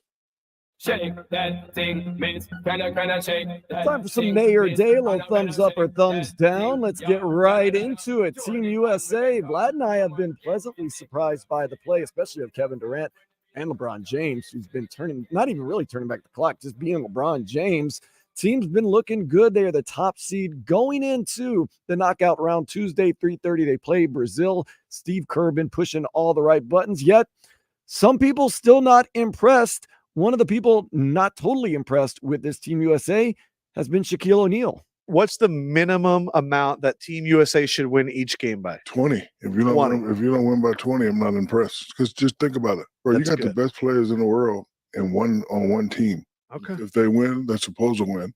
But if they don't win by 20, people are going to talk about them. I think that's a little unfair from Shaquille O'Neal right there. Number one, it is more of a global game now. The rest of the world has caught up to the United States from the original Dream Team. And to win by 20 every single game, no. We've seen that a lot of these teams, South Sudan, they're chippy. We have also seen that Germany is extremely good. We know France has got a lot of NBA players. You're playing teams that have national pride and that also have some professional players on their team. So to say that you have to win by 20 to be impressive, I'm not buying that from Shaquille O'Neal. And I love Shaq University, but I don't know, man. That's a little bit too much for me in this day and age. Because another one wants to act like he's old school. He's from the old school. Should realize that when he played in 1996, that's the those teams weren't as good as the teams are right now. Right. I getting sick and tired of everybody saying, "Oh, the 92 team would do this." No, 92 team weren't playing against NBA players. Right. Put it this way: the Angolian team right now is South Sudan. Right. The South Sudan team is the Angolian team, and the South Sudan team had 10 players that played college basketball and many that had NBA experience or NBA playing time. Mm-hmm. So when you could beat a team by 81 points, you could beat a team in 96 by over 20 because you weren't going against real NBA players or players who've had any time in the NBA or in college. So let's stop that, bro. Well, one guy that is giving this team their flowers is one Draymond Green. Draymond Green recently said if they played the original Dream Team, you might be surprised. This 2024 team are definitely drawing those comparisons to the Dream Team. And quite frankly, I'm taking the 2024 team 7 days a week. I think the 2024 team beats the Dream Team 5 out of 7 games. Gotta give the Dream Team some respect. They got GOATs, we get it. They got Hall of Famers, we get it. I just think the versatility on that team, the star power, the scoring, I don't think the Dream Team can do anything with that. Now, if the Dream Team has Shaq on it and not Christian Laettner, it'd be a different story. And that's why I don't think the Dream Team could come close. I wouldn't say come close. The 10-point loss, double digits. By 2024 Team USA, you can book it. Now, here's the thing. I was just going to say, go ahead, Vlad. I agree with them. Whoa! I think this team would not destroy, but this team would give they would beat the Dream Team in a 7-game series in 6 games. Because I love Mike. I got to show respect to Mike. I don't love Mike. Let me take that back. I have utmost respect for Mike. Mike tore my childhood apart. MJ, but he was him. Right? Mm-hmm. But you're talking about Magic that had the house in Virginia. Okay. We're talking about Larry who had a broke back. All right. What the hell is Chris Mullin going to do? And I love my boy from Brooklyn, but Chris Mullin was not going to be able to handle no Ant Edwards or Jason Tatum. All right. Patrick and David versus Joel Embiid, Bam Adebayo, and Anthony Davis is not a good look for them. LeBron James against Karl Malone and Charles Barkley, even at his age, is not a good look for the Dream Team. KD coming off the bench, not a good look for the Dream Team. Where the Dream Team would have is Mike. Mike would probably be all over Steph Curry, but Devin Booker would be lighting somebody up. And Scotty's going to have a long day trying to guard LeBron or KD. Yeah, it's not a good look, man. It's not a good matchup problem. I'm gonna say that It's not a good matchup. for them. Draymond Green needs to calm down. I think Draymond Green hit the nail right in the head. I do agree with the Shaquille O'Neal part. Yes, trade out Shaq for Christian Laettner. That's an obvious right there. This is a team, the dream team, some of the best of all time that know how to win, that are great at what they do. I love this Team USA right now. I think that they should get even more credit than they're getting right now. We've talked about this. Steve Kerr, much maligned early on, like, oh, he got rid of Kawhi Leonard and got Devin White, and he should cut KD because KD is going to be hurt and not do anything. And KD's just been absolutely fantastic. But the original dream team, whew. But you're going by the names, but they were past their prime, bro. Like, a lot of these guys were past their prime. Magic's not guarding Steph Curry, bro. But these guys know how to. They're winners. They're killers, man. And so are these guys. These guys are good. They are good. I think this is a great rendition or addition of the team. All right, there's the famous picture of Magic, Larry, and Michael, right? All together and holding the number of titles they won. Larry held 3, Magic held 5, Michael's held 2 because he just came from the back-to-back. Those Durant, LeBron, and Curry did that same image over again. Their depiction of it. Steph and LeBron held 4. KD held how much he held? 2. 3? Is it 2? 2. I think he held 2. Yeah, he won 2 at Golden State. Right, he held 2. At their age right now, they're still better than those 3 at their age. And Mike was at the peak of his powers. Okay? But they're not beating this 2024 Supreme team. With that being said, they better win Tuesday and not lose in this knockout round. And the reason why I'm saying that is because the competition they're facing is way better than the competition that the 92 team faced. Well, it is like hard. We got to get this. I know we all want to relive our childhood and everything. I love, we always think the era that we grew up in, it was the best era, So I'm always going to think that. But when you really sit down, if you really break it down and you study the game, you love the game, so you can, the nuances of the game, you can understand that, yeah, it was great to see these professional the professional players come together and start playing against these teams because they were beating our ass. They were beating those young college kids' ass. We needed to send in the professionals. And even with the professionals that we brought in, we were winning, but they were gaining on us to the point that we had to implement a system where guys would have to come every summer and, get the chemistry together. We weren't putting all-star teams, just all NBA teams together. We would get all NBA players, but we were also getting the right role players, which is why it made no sense about the whole Derek White, Jaylen Brown situation. You understand why you need those guys, because those teams that we're competing against have those type of players. You see players have no respect for Steph Curry. I saw South Sudan guard was busting his ass and trying to score on him, laying him up. Like, yeah. And this is Steph Curry. It's one of the GOATs. But they don't have the fear. No one's scared. Nobody's scared. Nobody's scared like when Barkley elbowed the Angolian. You can't do that now. No, everybody wants their shot right now. And yeah, it's hard to compare eras. And now you think about it, the 1992 team, that was 34 years ago? Right. Yeah. You loved the first pro team full of legends because you were a kid. It was like seeing we didn't know about the Avengers you probably did, but Avengers wasn't as popular as it is in this current time. But that was that 92, that was the version of of the Avengers going together. Nobody would have ever thought we would see Michael, Magic, and Larry on the team together. But let's face it, Larry's back was broke. He was donezo. And Magic, he had health issues. He had health issues? He had health issues.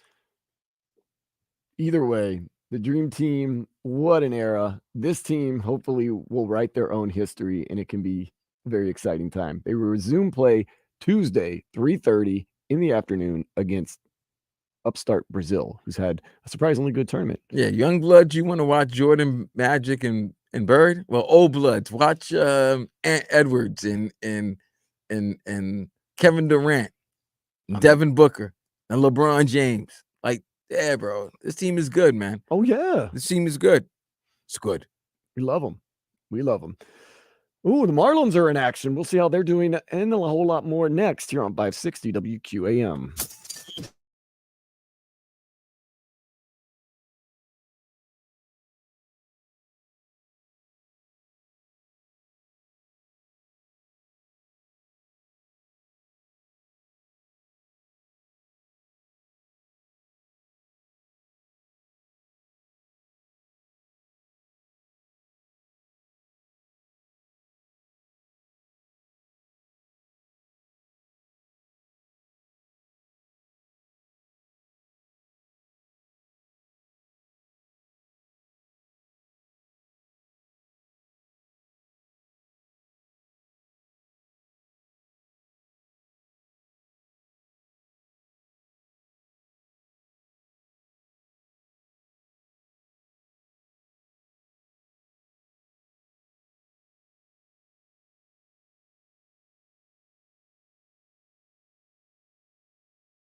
We here know what beef is.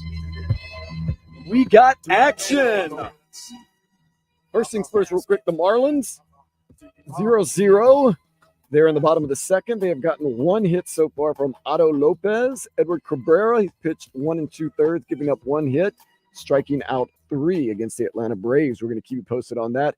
But maybe more imminent than that, in just a couple of minutes, Noah Lyles for the United States will compete in the 100-meter, and I'm thinking it's the final because the lead up has been pretty serious. Noah Lyles has got all types of beads in his hair. He is a very outspoken, fun, wild watch, and he is in lane 4. That means he is had the best times, even though he didn't win his first heat. He said that was kind of a wake-up call.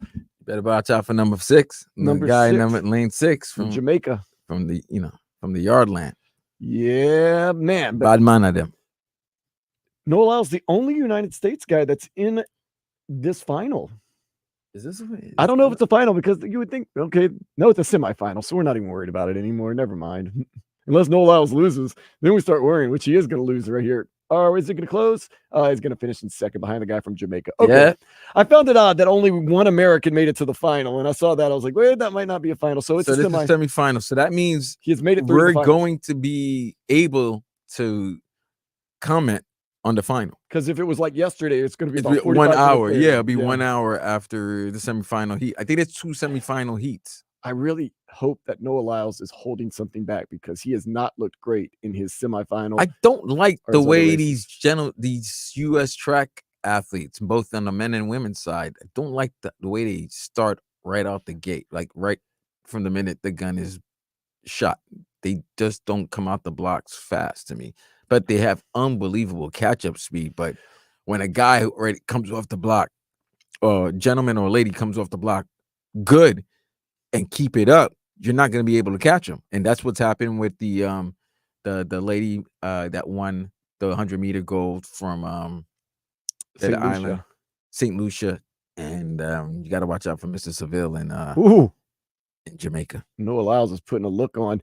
And that's odd that you say the U.S. is getting out of the blocks late. It's not like they have a coach. Every one of them has their own individual coaches. So it's not to say, oh, it seems like the coaching staff is having them come out the blocks late. See, that's why I give the 84 T credit, because I think they were coached by the same Santa Monica track team. So Leroy, Burrell, Carl Lewis, and all those runners, they were coached by the same coaches or by the same team. Everybody's got their own individual coaching now. So that might be You're right. That might be a reason. Yes. So we know Sha'Carri Richardson, her coach is legendary sprinter Dennis Mitchell, who's awesome. I think he was part of the 84 Santa Monica track team. 84 and 88. He was part of the 4x100. I want to say he's Leroy Burrell, Dennis Mitchell, Carl Lewis, and let me find out the other gentleman's name. I don't want to knock them because they also won gold and they set the world record in 84. Today's the anniversary of Carl Lewis winning the 100 meters at the 1984 Olympics. Big day for him. 40 years ago, man. 40 years ago. To come back to LA 4 years from now. 44 years, yeah. They got him back in LA. Like we said, the Olympics now has realized putting them in somewhat big towns isn't working. They have to put them in the biggest of the biggest cities. That's why you see Tokyo, London, Paris, Los Angeles, stuff like that. I think they're coming back to Salt Lake City, though. That's interesting for the Winter Olympics, obviously. Leroy Burrell, Carl Lewis, Dennis Mitchell, and I want to. Was it Mark Witherspoon? Or maybe Kevin Young? Where does Ben Johnson figure into all this? Roids. Horse tranquilizers, roids. Roids. His eyeballs had steroids in them. The roids. That's where it is, man. Come on, man. What did Carl Lewis say? How are you so good all of a sudden? Yeah, dude, his eyes had jaundice on. How are you? You can't be a grown man with jaundice eyes, bro. How are you beating me? Oh. They tested for things that didn't even exist yet. Like, what are you doing, man? Whew. That's messed up when you cheat and you still lose. What are you talking about? Like you take drugs and then you still lose. Like we were talking about. We made the joke yesterday of Jesse Owens. 36 with the German Nazi team and they took all these type of PEDs, and they still lost to Jesse Owens. And then think about if you were a track star and you beat the guy that's or the male or female that is notorious with taking some type of performance enhancement. That's got to be very fulfilling, and that's got to hurt the person who took the drug. How much? How hollow must you feel? Number one, you've ruined You saw your how health. Drago felt. You've compromised you compromised your ethics. You've done all this nastiness, and you still don't win. Gotta feel bad. Gotta feel really bad. Take that. Michael Marsh as well and Floyd Hurd were 4 members of the club that set the meters relay record in Monaco. Nice. And Dennis Mitchell ended up replacing him in Floyd Hurd. Yeah, man, that was a great track team. And I also felt that because they were a group that they trained together, that's why they were good. Mm-hmm. But, people now with the evolution of medicine and in sports medicine, and trainers they focus on athletes for to enhance their strengths, take away their weaknesses. So yeah, that might be the reason why we're not getting the great starts that I think they should have in order for them to win gold. Yeah, it does seem as though Sha'Carri came out late. Sha'Carri Richardson came out late out of the blocks, and so did Noah Lyles today, playing a lot of catch up, a lot of closing speed, which is okay for heats. But when you get into those finals, it can cost you a gold medal or a medal. And we're gonna have to wait and see. Hopefully, this final that comes up soon, we can see Noah Lyles, one of our Team USA guys, go ahead and make it happen. Our guys, Devin Hester, Andre Johnson, they made it happen yesterday, enshrined in the Hall of Fame, Canton, Ohio, pro football. They thanked Miami. They thanked their coaches at Miami. They both spoke for about 18 minutes. Really good stuff. Bam Adebayo, we talked about this. Team USA, they got a big win yesterday over Puerto Rico. They move into the knockout round, like we said, 3:30 Tuesday against Brazil. Women won today. Yes, they had a little trouble at first, I heard, against Germany, but they ended up being all right and getting a pretty decent-sized win. Good job. Good for them. I mean, they're so talented. I wouldn't be impressed unless they win by 20. Like Shaquille O'Neal. Even without Caitlin Clark or Angel Reese. Yeah, by the way, that was one of the worst arguments that people were trying. They would have been nice for her to be there, yes. But did she have to be on the team? No. What would have been? And I would have loved this. Kuzan, would have been the bigger bitching and moaning if Caitlin Clark was on the women's national team and did not play like Jason Tatum in a game. Would that have been? You saw how there was a big hoopla with Tatum not playing. What if that was Caitlin Clark? Would that even be a bigger hoopla? Mm-mm. Yes, it would have. I think the bigger hoopla would have been if Angel Reese made the team, but Caitlin Clark didn't. No, I'm just saying if she did make the team, but she didn't play because. Like, you're not gonna sit her for Diana Taurasi, and you're not sitting her for Chelsea Gray. You're not doing that. So she might have been in the same situation with Jason Tatum, or what we would have said. Am I gonna got people saying, "Oh, that's a shame from the women's national head coach for not playing Caitlin Clark"? I mean, you telling me you can't put her in for 5 minutes on a 20-point blowout? Do you think she wants that? That's what I'm saying. Do you think these guys want to be just put in just to say, hey, you got some burn, for 5 minutes? Come on now. I've been in those types of games before, well, especially in my younger days, like when you're a sophomore at a varsity game and you're up by like 15 or 20, you're like, don't put me in. Like, you want to get the run, but like, she's a pro. She doesn't, don't. You want to earn the run. You don't want sympathy. I don't want those pity minutes. You don't want the pity run, bro. Especially if you're already a pro. Now, when you're a sophomore in high school and you don't get to play a lot, you're like, oh, I want to go out there and, get my points, get some run. But yeah, I mean, pity minutes aren't that good. So I can understand that. Look, this is the thing about Caitlin Clark, and I know nothing is promised, but she's probably going to have some opportunities to win gold medals in the Olympics in the future. So let's not act like, oh, I can't believe this. Now she'll never get a chance. She might never, but I'm just saying there's a good possibility. There was a good possibility that we could have drafted Devin Booker to the Miami Heat back in 2015.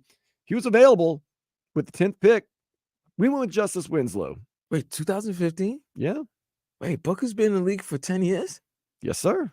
Coming up. How old is he now? Is he 29? He probably came out. Yeah, he's something like that. Wow. Yeah, Devin Jeez. Booker's been around for a while. He's been around for a minute, man, and he's still in. Looks like He's still, 27. He's 27. Yep. 2015 draft. We took Justice Winslow. Wait, he's 27, Yes. and he's about to end. Are we sure? 2015 draft. He played in Kentucky 2014, 2015. Drafted 2015. So his first year was 2015, 2016. Mm-hmm. So he's about to enter his 9th year. He went 3 picks after Justice Winslow. Really thought he was coming to Miami. Even the case, 9 years in the league. He's been in the league for a long time, and he's established himself as one of the best players in this league. Maybe top 10, top 15. But that hurts when you realize you could have had him for 9 years. You could have that Kentucky connection with Bam and Booker. Justice Winslow is currently on the Portland Trailblazers, in case you were wondering. Yeah, okay, that's good. I told you I watched a Trailblazers game last year, and it was Bad. horrible. Yeah, He played in 29 games last year, averaged around 7 points, 5 rebounds, 3.5 assists, and a steal. So he was a defensive threat. Past 2 years with Portland, he's averaged 26.8 minutes a game. You know what? Let's take him over Devin Booker.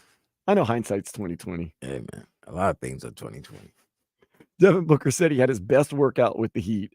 He said he and Pat Riley had a great conversation and great rapport. He was even looking for places to live around the arena, and he really thought he was going to get drafted. He said he wanted to. He said he wanted to. Instead, he's on now Team USA and with the Phoenix Suns, and he's played in an NBA Finals. Not to say the Heat haven't been to the NBA Finals since then. Just saying, would be nice. That would have answered. We wouldn't be talking about a lot of these questions like who's going to be our number 1 or 2 scorer. What is this going to be? Now, maybe Jimmy Butler doesn't come here if you get Devin Booker. That's another, dominoes would have to fall. But just to know that, you got to feel like, okay. We did talk about this just a few minutes ago with Daniel Solana. Inter Miami did fall 2-1 to Tigres yesterday. They're going to go into the knockout round tonight. We're going to keep an eye on Pachuca and Toronto FC at 8 o'clock because the winner of that will face Inter Miami in the knockout round. Pachuca did win CONCACAF Champions Cup just a couple of months ago. They're a very good team. Toronto FC, they're okay. We'll have to just wait and see. Sam Reinhart says he was thrilled to sign that 8-year, $69 million deal with the Panthers this offseason. Said there was really never any other option. So Sam Reinhart's here for life, and we're happy about it. Canes did cancel Canes Fest at Hard Rock Stadium today from 2 to 7, simply because they feared there could be inclement weather with the storm. It hasn't rained at all. It has been actually a pretty nice night. I did get rained on a little bit when I was walking the bunnies last night, but it wasn't a lot. And yeah, it's been actually somewhat of a nice day. It's a little cooler too outside with the breezes. So, and your guy, Novak Djokovic, did defeat Carlos Alcaraz for the gold medal today in tennis at the Olympics. So congratulations, Novak Djokovic. Coach, yeah, congratulations. I felt a little sour at first until I saw his response to winning and how he was crying in the arms of his wife and just overwhelmed with emotion. And I said, okay, you know what? That's all right with me. It's okay with me. You know what else is okay with me? Taking a step into the day spa. Citizens of Valencia, Spain say their city has been overrun by drunk tourists and are now hoping to get zones where residents stay away and tourists in those specific zones are free to get as loaded as they want. I mean, that's not going to work. No. I mean, the locals will stay away. No worries. But tourists that are drunk are going to go and do what they want to do. That's what tourists want to do. Yeah. I don't think I've ever been on a vacation where I've stayed sober. Part of the vacation. Take a vacation from your life. But now I kind of want to go to Valencia, Spain a little bit. Never been to Spain. I heard Barcelona's fantastic. I heard it's great, man. It's a fun town. Valencia. Now I want to go to Valencia. Beautiful women. I did not hear that. I mean, Miami. We got it. We got it going on. The OGs are back at it again, and bam, you got some disrespect. We're going to talk about that next here on 560 WQAM. WQAM broadcast.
Big country Fred Curley, United States sprinter. He advances to the finals in the 100. You never know what you're going to get with him. You can get the best race that you've ever seen, or you can get complete averageness from him. He comes in second in his heat. Those Jamaican guys, they are a formidable force to be reckoned with. In fact, the whole Jamaican track team, very formidable force. And in the U.S., quite the nice on-track rivalry right there. We're going to keep you up to date on everything that's happening in this men's 100-meter final. I wish my people Haitians could run this fast. Why don't you? We don't run like that. I'm from the United States. Take pride in our track. We could eat food like that. We could eat food with It is speed. a small country, though. Still, we could run. I know. But them yardies, man. Woo!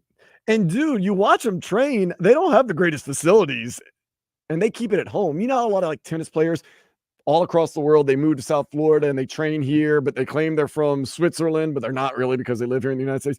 Jamaican, the track team, they live and train in Jamaica. They do not come to the United States. They don't do any of that mess, man. I respect that. Some of them go to college here. No, some of them do, but I'm saying like the Olympic team and stuff like that. A lot of the like, yeah, but you know what? Even if they train in Jamaica, let's not act like Jamaica they don't have athletes or people with the resources to build. Have you seen some of the resources? Build some proper. I'm a big track guy. Equipment and stuff like that. We're not gonna say like these is the South Sudanese. We're not saying like that. They do still have facilities and stuff, but it's nothing like here in the United States. I'm serious. I've seen documentaries and I've seen the training. It's just a different world, but man, they are when tremendous. you got skill, they are tremendous athletes. Braves are up 1-0 on the Marlins too, by the way. It's the third inning going into the fourth. So keep you up to date on that. The OG's at it again. Yes, sir. Now, if you don't know what we're talking about, it is a podcast with former Heat players Udonis Haslem and Mike Miller. Udonis Haslem found out that one of their guests, one Shams Charania, he's an NBA insider. He voted for Rudy Gobert over Bam Adebayo for Defensive Player of the Year. And UD, he's not going to hold his tongue. I feel like the Miami Heat's not sexy enough. We're a lunch pail hard hat team. Chalk wood, carry water. You know what I'm saying? We're just not sexy enough. But at the end of the day, you look at the last 4 or 5 years, it's either been us or Boston. You know what I'm saying? That's been right there. Milwaukee got in there. They got one, but it's been us or Boston. But, for me, I think what people don't understand about Bam Adebayo is that not just our defense is spearheaded by him, but our offense as well. We always know how well we're playing by how many shots Duncan Robinson get up, how many shots Caleb Martin get up, how many shots that our other guys get up. And that's all built off the movement of Bam Adebayo. I mean, he's our trigger. Sometimes he plays the point forward for us. So there's so many things that Bam got to process offensively. It's not just throw the ball to Bam and let him go. Secondly, defensively, who the that play the 5 that you can start off on Jaylen Brown or Jason Tatum in the game? We started Bam on Jaylen Brown one game and Jason Tatum on another game in the playoffs. Name another 5-man can do that. I mean, you ain't gonna get one from here, Coach. See, now what OG don't do is OG don't come with that bullshit. OG got facts. You know what I'm saying? So when y'all sitting at home and y'all voting for the Rudy Gobert, take your glasses off and look at you, brother. And I like Rudy, but every time he play against the Joker, call the police out. Oh, hold on now. Every time he play against the Joker, Rudy got to call the police out. Joker gonna get the blues. Yes. What'd he say? I don't need no help. What Joker told me, I got 46, my friend. Yeah, you a goddamn lie. And my mind, and I don't give a damn. I'm never gonna change this. The defensive player of the year should never need help. Should never need help ever. You're the defensive player of the year. You got to guard your yard at anybody in your position. You should never need help. So I agree. That's just my stance on I that. never needed help. I sat down and guarded. Telling you, man, I agree with you, D, right there, man. Bam Adebayo is so much more valuable than Rudy Gobert. How does Rudy Gobert keep winning this Defensive Player of the Year so much? Is it just reputation? Because he's reputation, European, and that's pretty much it. They got to give they want to give the big man some type of award, so it's the big man award would be center. They do have a disrespect for the Miami Heat. LeBron James should have won Defensive Player of the Year one time when he won the MVP and the Finals MVP. They didn't. They gave it to Marcus Gasol, even though Marcus Gasol was All NBA defense second team. So make sense for me. No.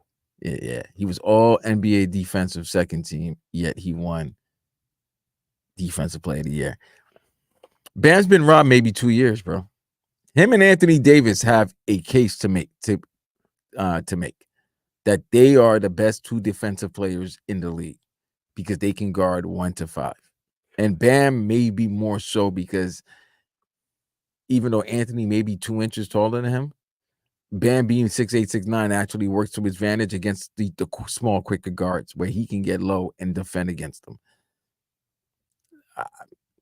I agree with the OG, man. I thought he brought up the best point. Like, Rudy Gobert can't guard everybody. He can only guard certain people, and some of the people he tries to guard, he gets smoked. Joel Embiid and Jokic, they be cooking him, bro. Luka Doncic put him on skates and ball game in the playoffs, and with everybody watching. Bam can guard everybody. Now you will get burnt every once in a while. This is the NBA, nonetheless.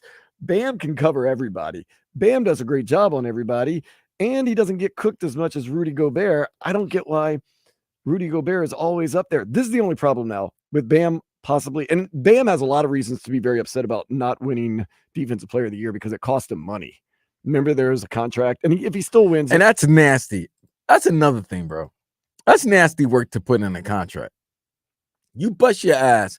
Now you gotta wait on how some fools who just cover the game, how they feel.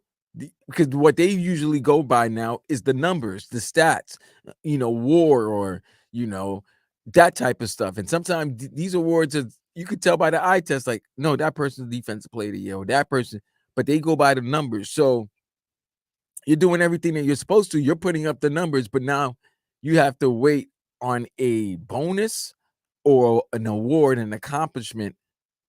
You have to wait on the decision of a group of people who may or may not have an agenda. Who may or may not have an agenda. And we work in the media, and we know some people have agendas. They have teams they like, players they don't like, teams they don't like. This is the other thing about Bam, and I just want to give Bam kudos. Number one, I think he's a better defender than Rudy Gobert.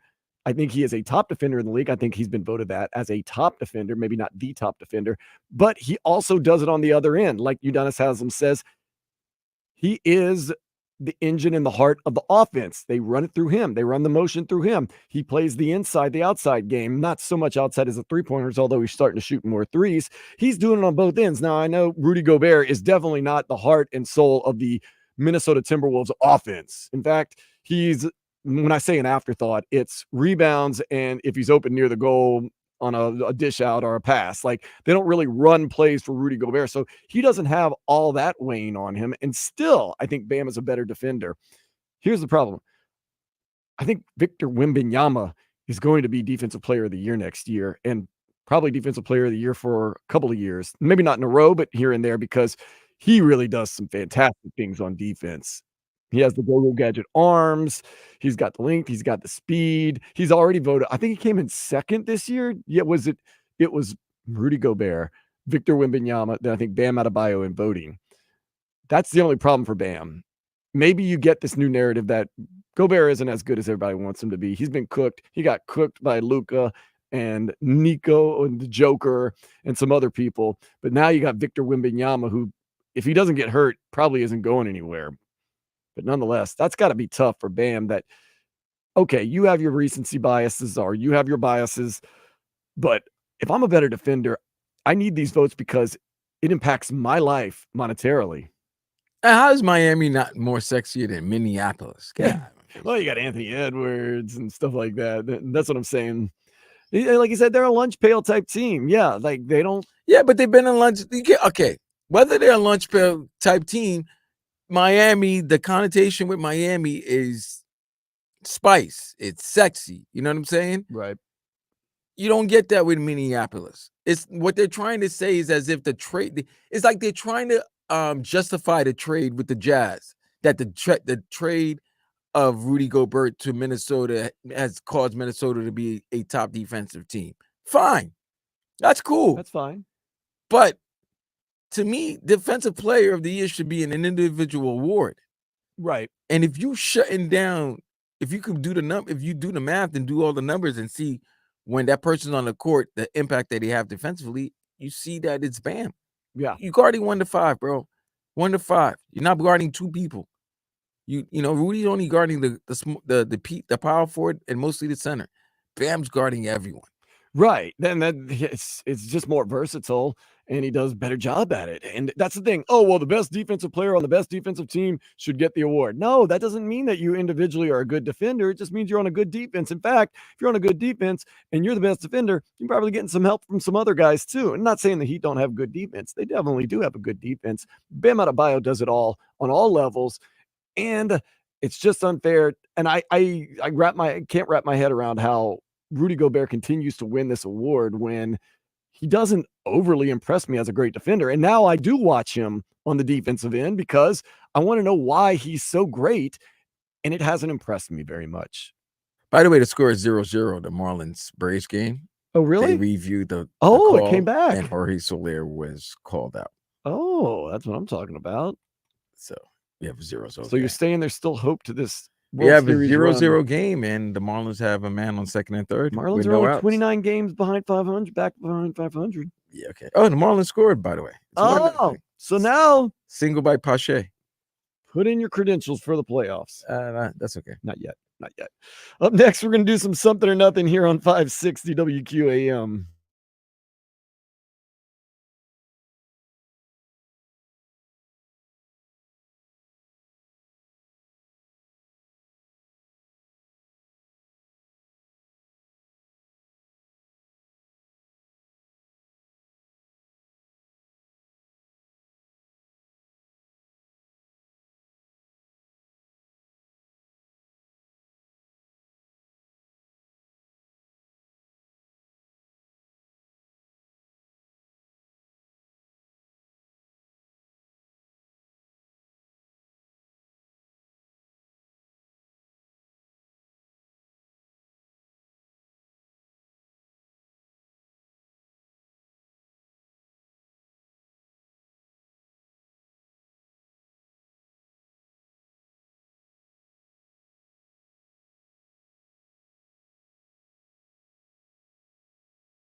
Feature where you can listen to any part of any show you might have missed anytime. Get it now and make WQAM your favorite station.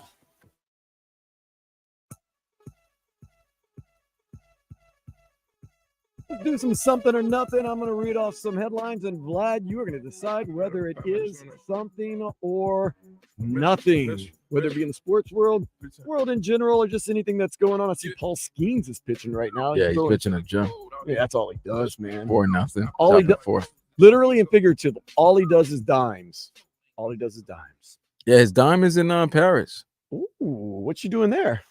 Enjoying the Olympics, I guess. Because she's going back to LSU, Livy Dunn, for a 5th year of gymnastics. She won a national championship with the team last year. That NIL money is good. That NIL money is huge. She is at one point was the highest paid female athlete in college. She got passed by Paige Buckers. Paige Buckers? Yeah, from Connecticut. She just. Oh, yeah. I seen her. Yeah. She's got a major deal. I seen it, man. Mm-hmm. Hey, look, you never pass up a payday. Neither should anybody else. So it's all good. All gravy, baby.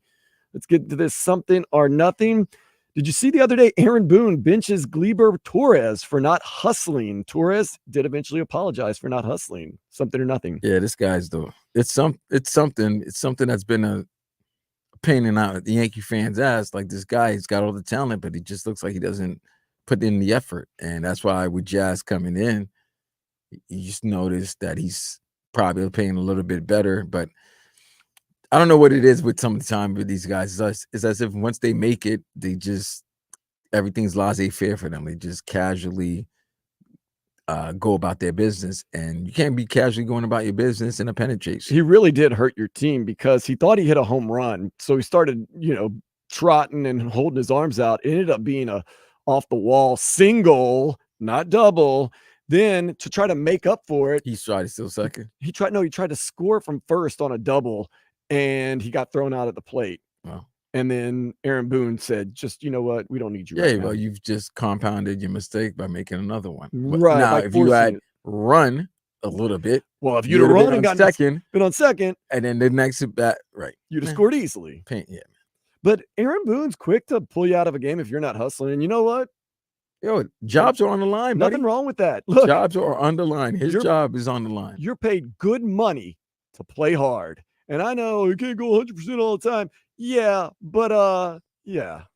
See, that's not true because we've seen players go 100% all the time. Say what you want about Pete Rose, but that's the reason why they call him Charlie Hustle. Charlie Hustle. Well, the thing is this, like, don't start dancing and singing around when you think it's a home run. Make sure, run until the ball gets over the fence. I don't know. You're not Aaron Judge, where we know it's no doubters. 478. Yeah. Okay. Like, you know what I mean? And Aaron Judge isn't even that dude, man. Aaron Judge. He's not even that dude. But even when he knows, he knows all the time when he gets one out, Yeah. He got 41 on the season right now. I want to say he hit one. Yeah, he's got And then Shohei Ohtani got his 30th stolen base of the season. He got 3 yesterday, and he got a grand total of 30. I know the bases are bigger now. I don't want to hear that nonsense. Still not that easy. Team USA's 3-on-3 basketball teams, both men and women, win their first games in Olympic action the other day. Is that something or nothing? That's something. I know the women are doing very well. I think they're 2-1. Mm-hmm. The men are 1-2. Mm-hmm. I don't know if they're going to advance into the medal round. And Jimmy Fredette's hurt. I think we should have better athletes, better ballers for the Jimmer, our guy. This is my thing.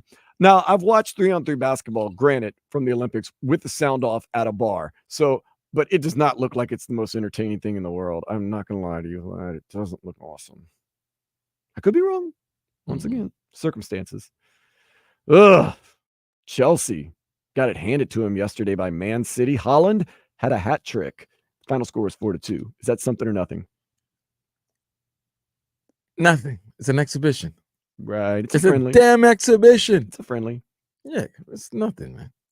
Can't wait for this preseason game coming up on Friday between the Dolphins and the Falcons. Vlad will be there. Yo, he called. That's a good point. Maybe they could have put Jaylen Brown and some of the players that didn't make it in the Team USA roster and go to 3-on-3. Caitlin Clark, Angel Reese. Caitlin Clark, Angel Reese on the 3-on-3 would have been good. It's a different type of game, though, if you've watched it. Really? It's not like basketball. It's basketball. It's just half court. It's like a hybrid. It's hoop it up, baby. Hoop it up. Let's put Paul Pierce. Put some of those No, I don't guys. want these old guys. Who the guy? What's his name? Eric Bledsoe. Put him in there, man. They know how to You know what? Put Put Jamal Crawford, Vince Carter. I don't see why they don't do that. Vince Carter and Shaq. A little nostalgia. Yeah, because you get 2 teams. I want a nostalgia team, and then like another team. Not like, yeah. Maybe a team of like 35-year-old guys who played in the league and might have just stepped out or still waiting for a call. You telling me Melo still could bust people's ass? I mean, if Jimmer Fredette's out there, come on, bro. That's exactly my point. Whew. When I saw that, I was like, that's the best we have. Jimmer Fredette, and he looks his age. Drake and Party Next Door announced they're going to have a collaborative album. Is that something or nothing? It's something. They usually do good projects together, so it's good. Drake is a good collabo artist. Do you like Party Next Door? A couple of his joints. Okay, so you do know him. I don't know. It's up on a Tuesday? No, that was Mackinnon. Party Next Door. Nah, producer, songwriter, helped Drake a lot. He's an OVO guy. OVO, A minor. All right. You Kendrick fans out there. He holds that note for a little bit. Nonetheless, have you heard of Aerosmith? Mr. Tyler? They've retired from touring. Is that something or nothing? Oh, get out of here. Are you serious? They never retired. Get out of here, man. My favorite was Motley Crue signed a contract that said financially it would cost them money if they ever reunited and toured again. 2 years later, reuniting, touring again, ripped up the contract. But Steven Tyler's getting up there, bro. Joe Perry's getting they've come on, bro. So 50 plus years of them performing. Toxic Twins. We've been called the Toxic Twins every once in a while too. Yeah, different reasons. You know. Korean Air nixes instant noodles due to turbulence-related burn risks. Is that something or nothing? Something. Who would be wanting to eat some ramen noodles or type noodles like that in an airplane? Can't be doing that, man. No, bro. Number one, the smell. Number two, like I said, the hot water could get all over the place. And number three, the smell that's going to happen after you have to use the bathroom. Oh, yeah. You're the biggest, you know what? If you take like odor-filled food onto a plane, like a dude brought a slab of ribs on a plane one time. I'm like, what are you doing, bro? Did he eat it? Yeah, he ate it right, not next to me, but near me. I was like, dude. Well, now were you jealous because you wanted some ribs at that time? And if you'd have thrown me some ribs, yeah, like, okay. Whole slab of ribs. Oh man. Still, yeah. If you're gonna stink up the joint, you gotta share a little bit, man. You gotta have non-smelling food. Like a dude is eating sushi next to me. I'm like, who eats sushi on a plane? What's the weirdest thing you've seen someone eat on a plane? A slab of ribs is good. I don't know what's the weirdest thing I've ever seen somebody eat on a plane. I mean, you're supposed to bring like gummy bears and I don't know. Well, you can eat whatever you want. I mean, people usually bring like whatever was at the airport that they might have eaten. Right. And depending on the length of your flight, like if you're going cross country, you're definitely going to get something. Something because nobody really wants to order from the plane. No. You know, that sandwich is not really $16.99 quality or worth. Or that cheese plate or whatever they go. Oh goodness. Corn and gojiri.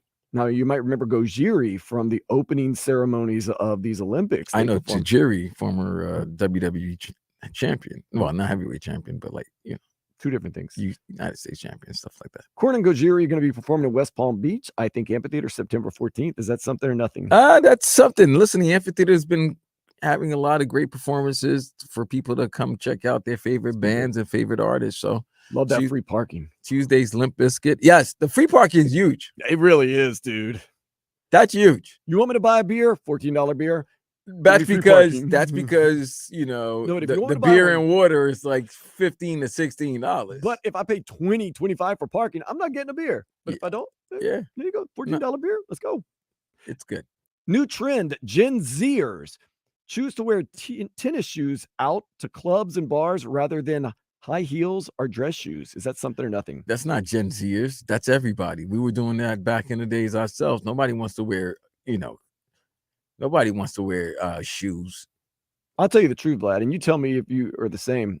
I do not own a pair of dress shoes. I do own a pair of dress shoes when I do go out to an event that I definitely have to wear dress shoes. But my feet wear of choice. J's. If I could wear anything and the J's go with it, I'm rocking the J's. I wear Chuck Taylor. I need comfort. Everything. I need I'm too old, man. Yeah. My piglets need comfort, man. My toes need comfort. My feet needs comfort. So I'm rocking. Yeah, I'm rocking sneakers. And you know what I don't get? It's something that people were doing. Dude, remember back in the days when like people would walk to work, they're wearing their athletic shoes to get to work, to move around and work, and then they got to change. But that's a whole hassle. You even see it now. I feel sorry for these ladies right now when they be going to the club. If they have a purse, if they have a bag, or if they actually drove their car, or if not, they have a pair of flip-flops in their purses or in their bags for after the club so that they can wear. But ladies don't dress up for you. They dress up for themselves. It's a true story. Yeah, but I've also seen these ladies after the club when their feet is hurting. They got flip-flops at their disposal immediately. No or slides. ever has left the club and gone to Waffle House and kept her high heels on. Nah. Every time you walk on Waffle House, they all got their shoes. They all on. got their flip. I don't blame them. Yeah. Don't blame them one bit. No, I'm not. It's not. That is nothing. I think that all changed probably about like 1994 when tennis shoes just became, okay, look, let's stop doing all this weird shoe wear stuff. Let's just rock what's comfortable. I like this story. An 85-year-old man refuses to pay a tree surgeon.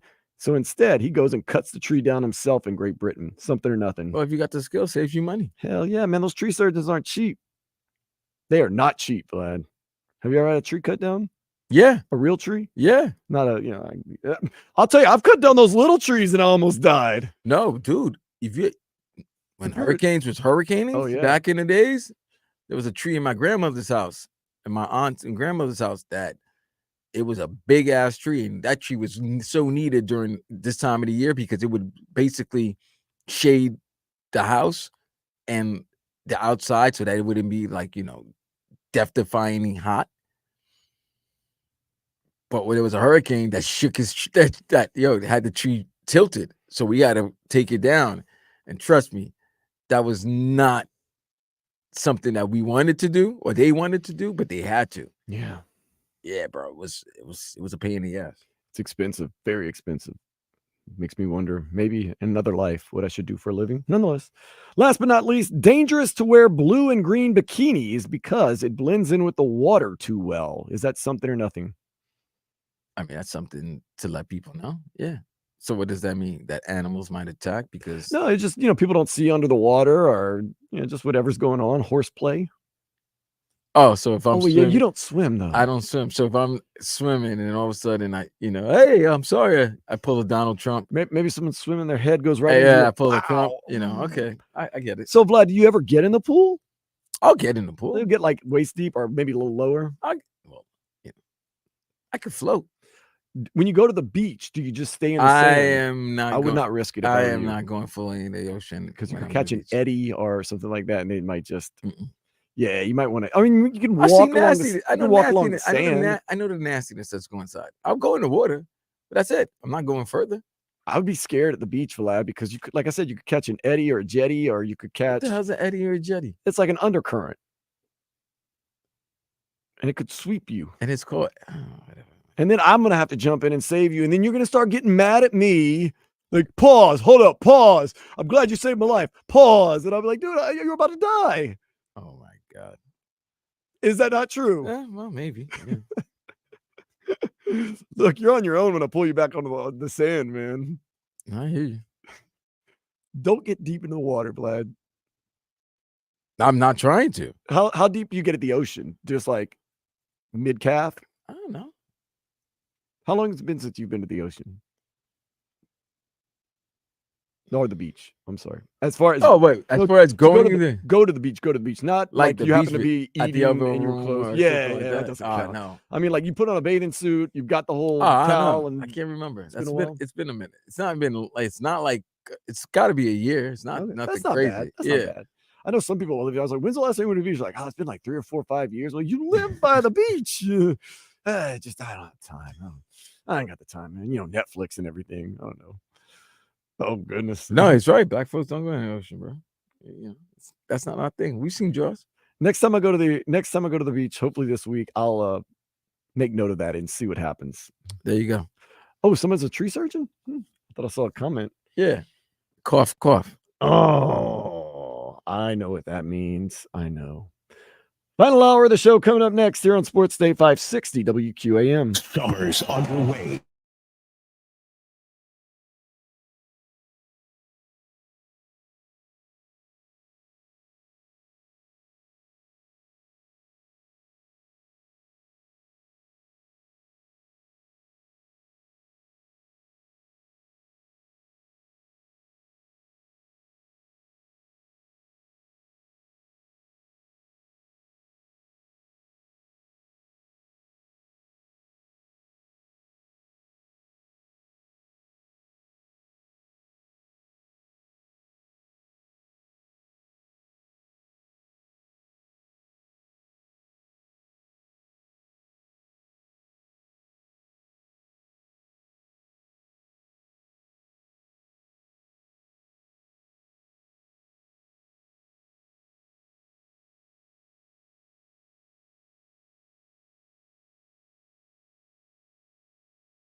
Vlad and I have been trying to work some things out off the air when we can just work them out on the air and give you a sneak peek to what's coming up. You know, I'm so stoked about this preseason game coming up on a Friday against the Atlanta Falcons, 7 o'clock. The pregame will start at 3 o'clock right here on 560 WQAM. And the postgame, it could go on all night because I'm the host, and you know me, I don't got nowhere to go.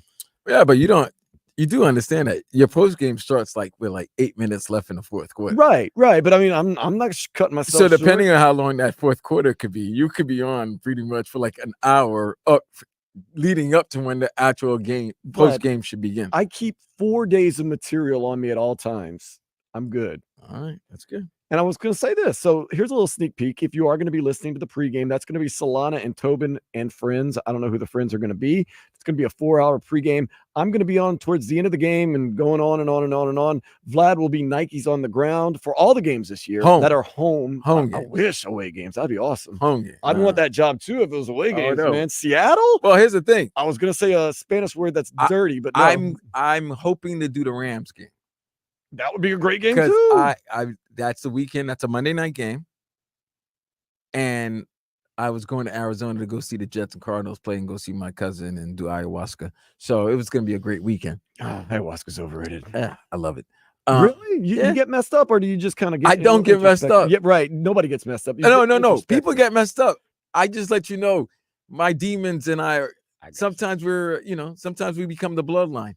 Never mind. We join forces at times, and then at times I become Roman Reigns, and then I'm act like I'm the original tribal chief.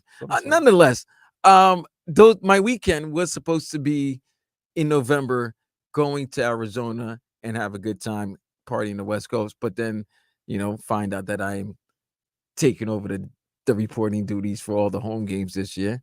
So I got to now find certain games that I was going to go to.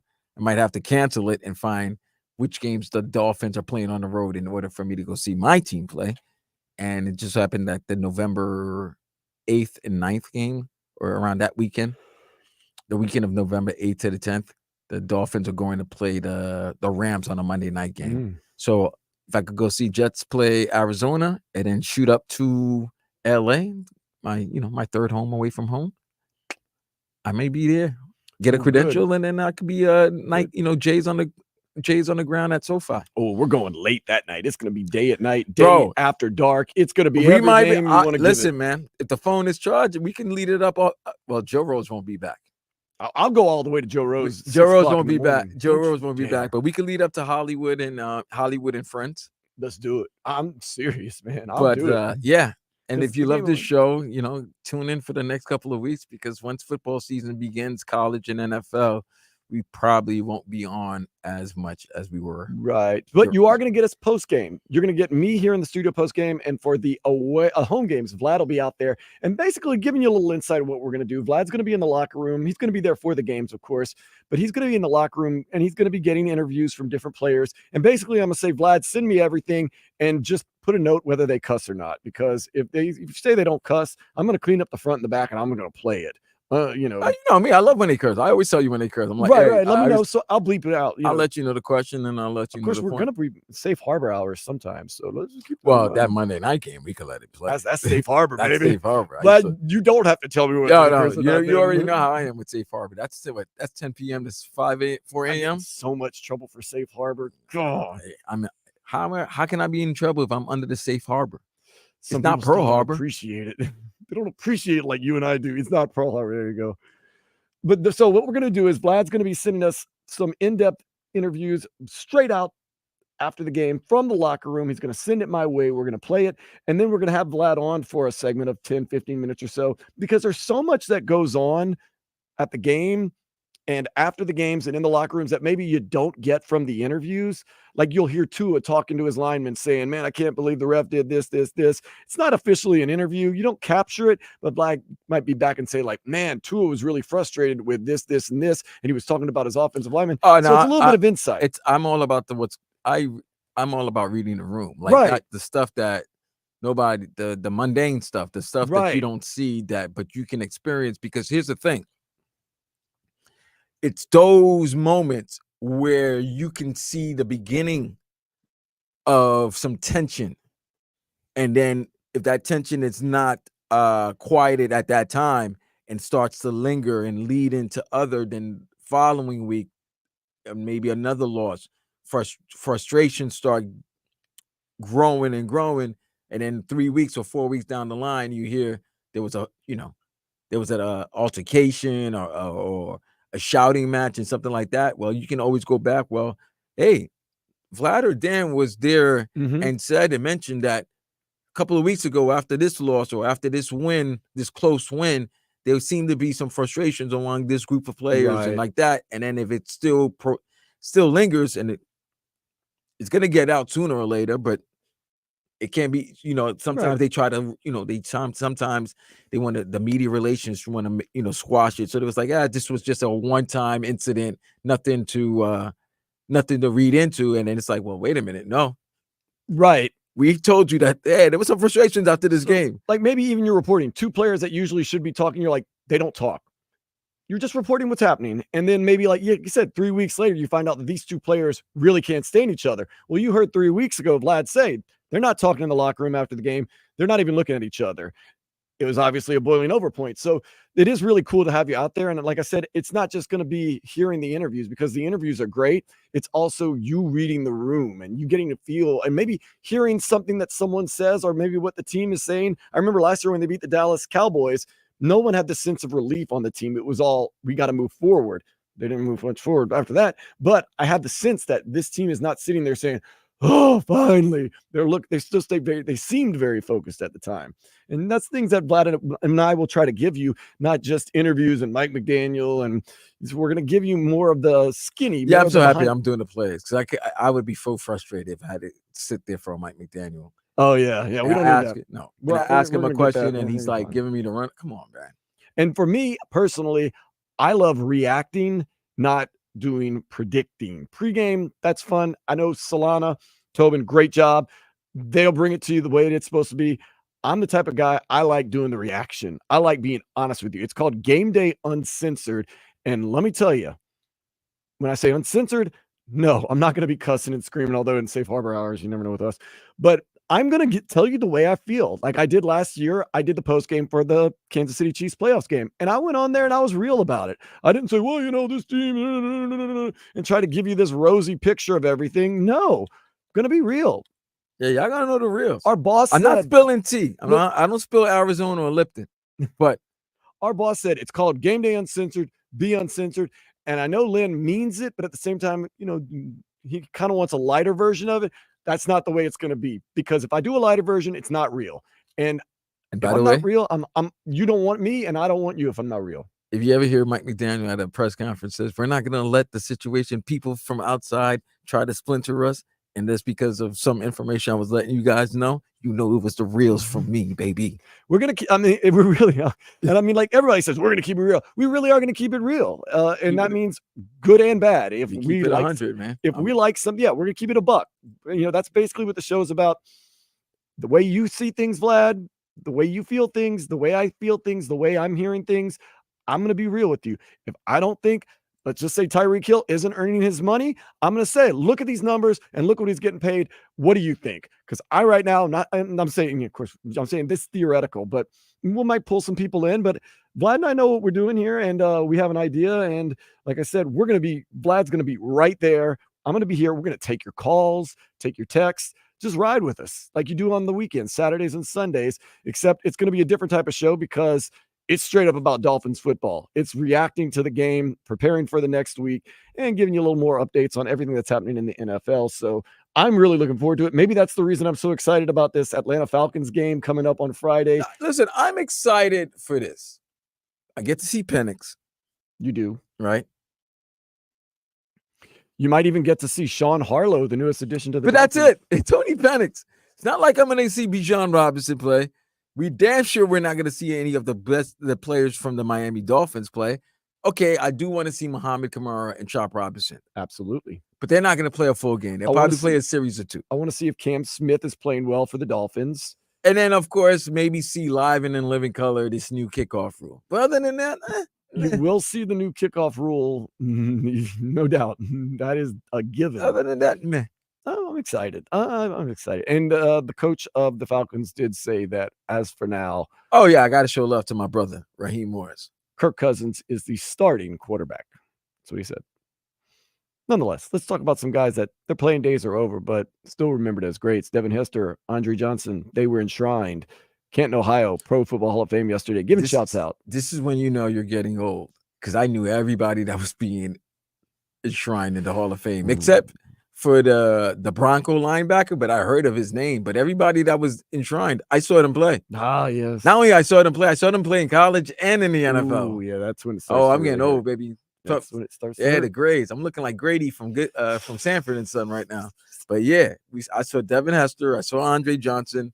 I saw them literally when they were college. They were little kids, and now they are in Canton in Pro Football's Hall of Fame with all the greats of the game. And who else? Julius Peppers was also Dwight Freeney. I saw Dwight Freeney when he couldn't get past Mount McKinney when he was in Syracuse, and then he became just an unbelievable defensive end and helping the Colts win the Super Bowl.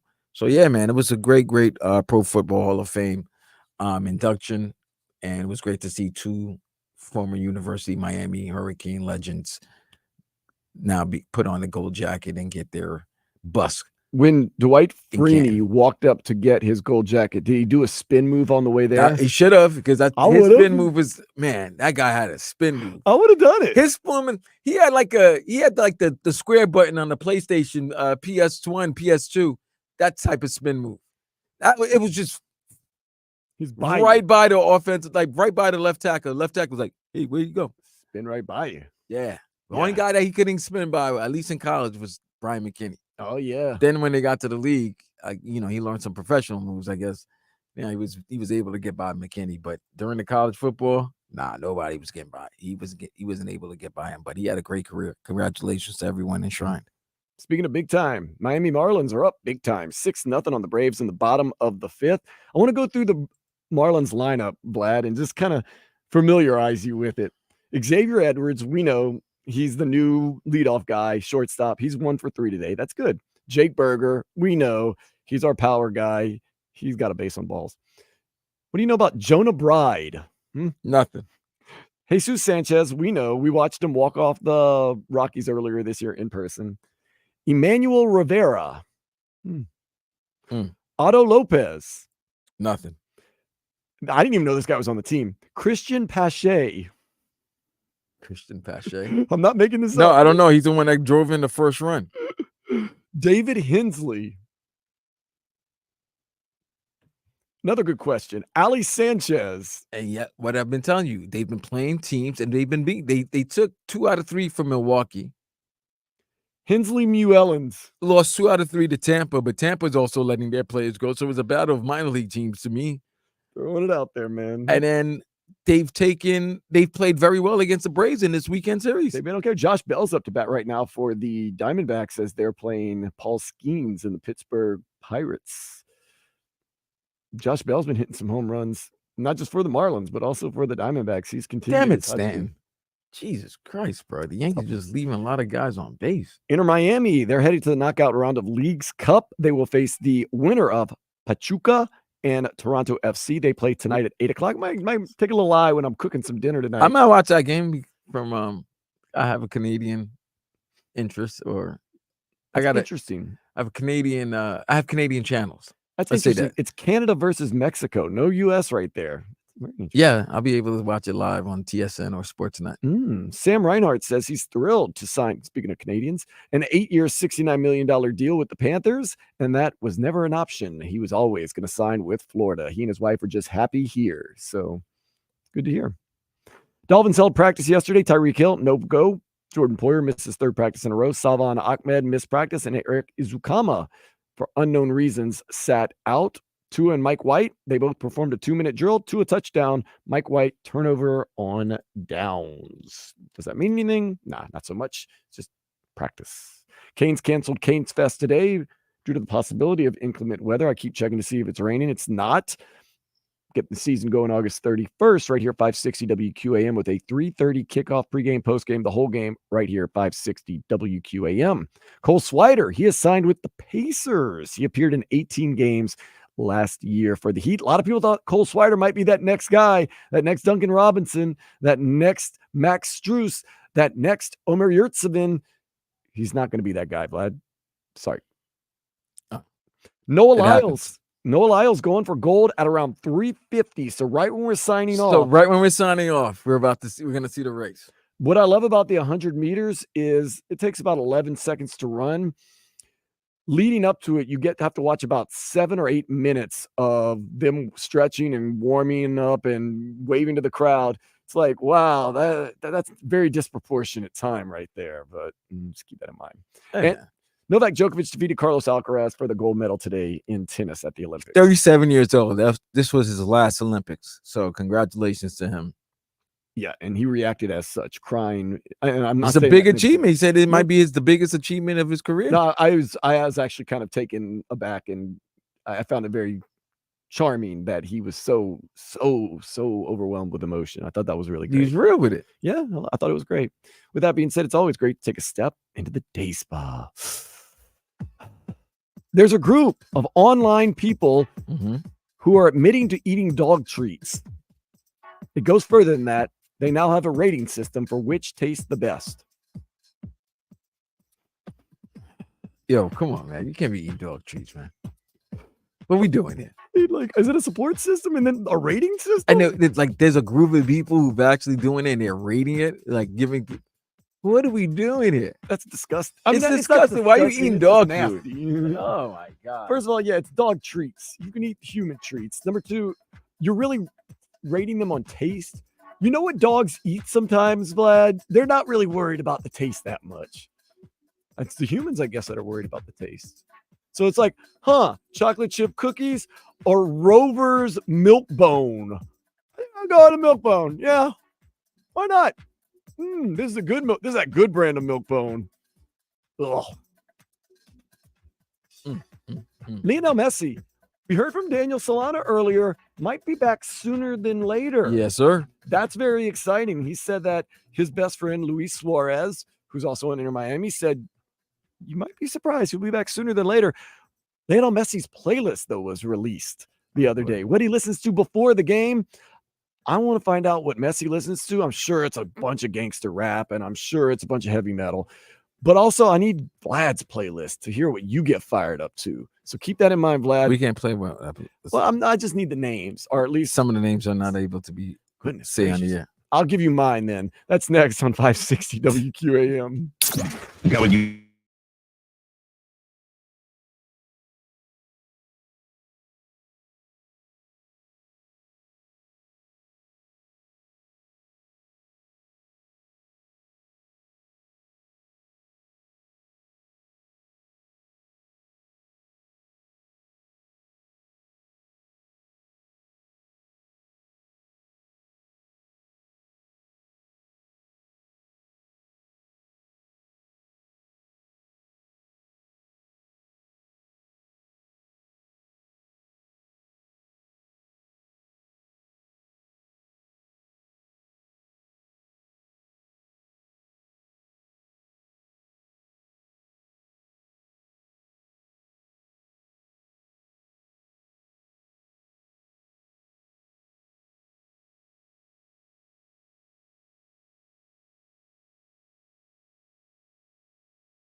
You know Vlad's playlist. It's a lot of hip hop, but Definitely hearing this song. You definitely hearing work on this. But I mean, he was at a Sammy Hagar concert the other day. Are you definitely gonna listen to some Van Hagar as well? Everybody's got their playlist for whatever reason. Lionel Messi's playlist has come out, and Vlad, let me hear it. You're not going to be surprised. I would love to say, oh man, can you believe he wants to hear Weird Al Yankovic? Why would he want to hear I'm Weird just Al? saying, Come on, like, man. it's exactly what you think it would be.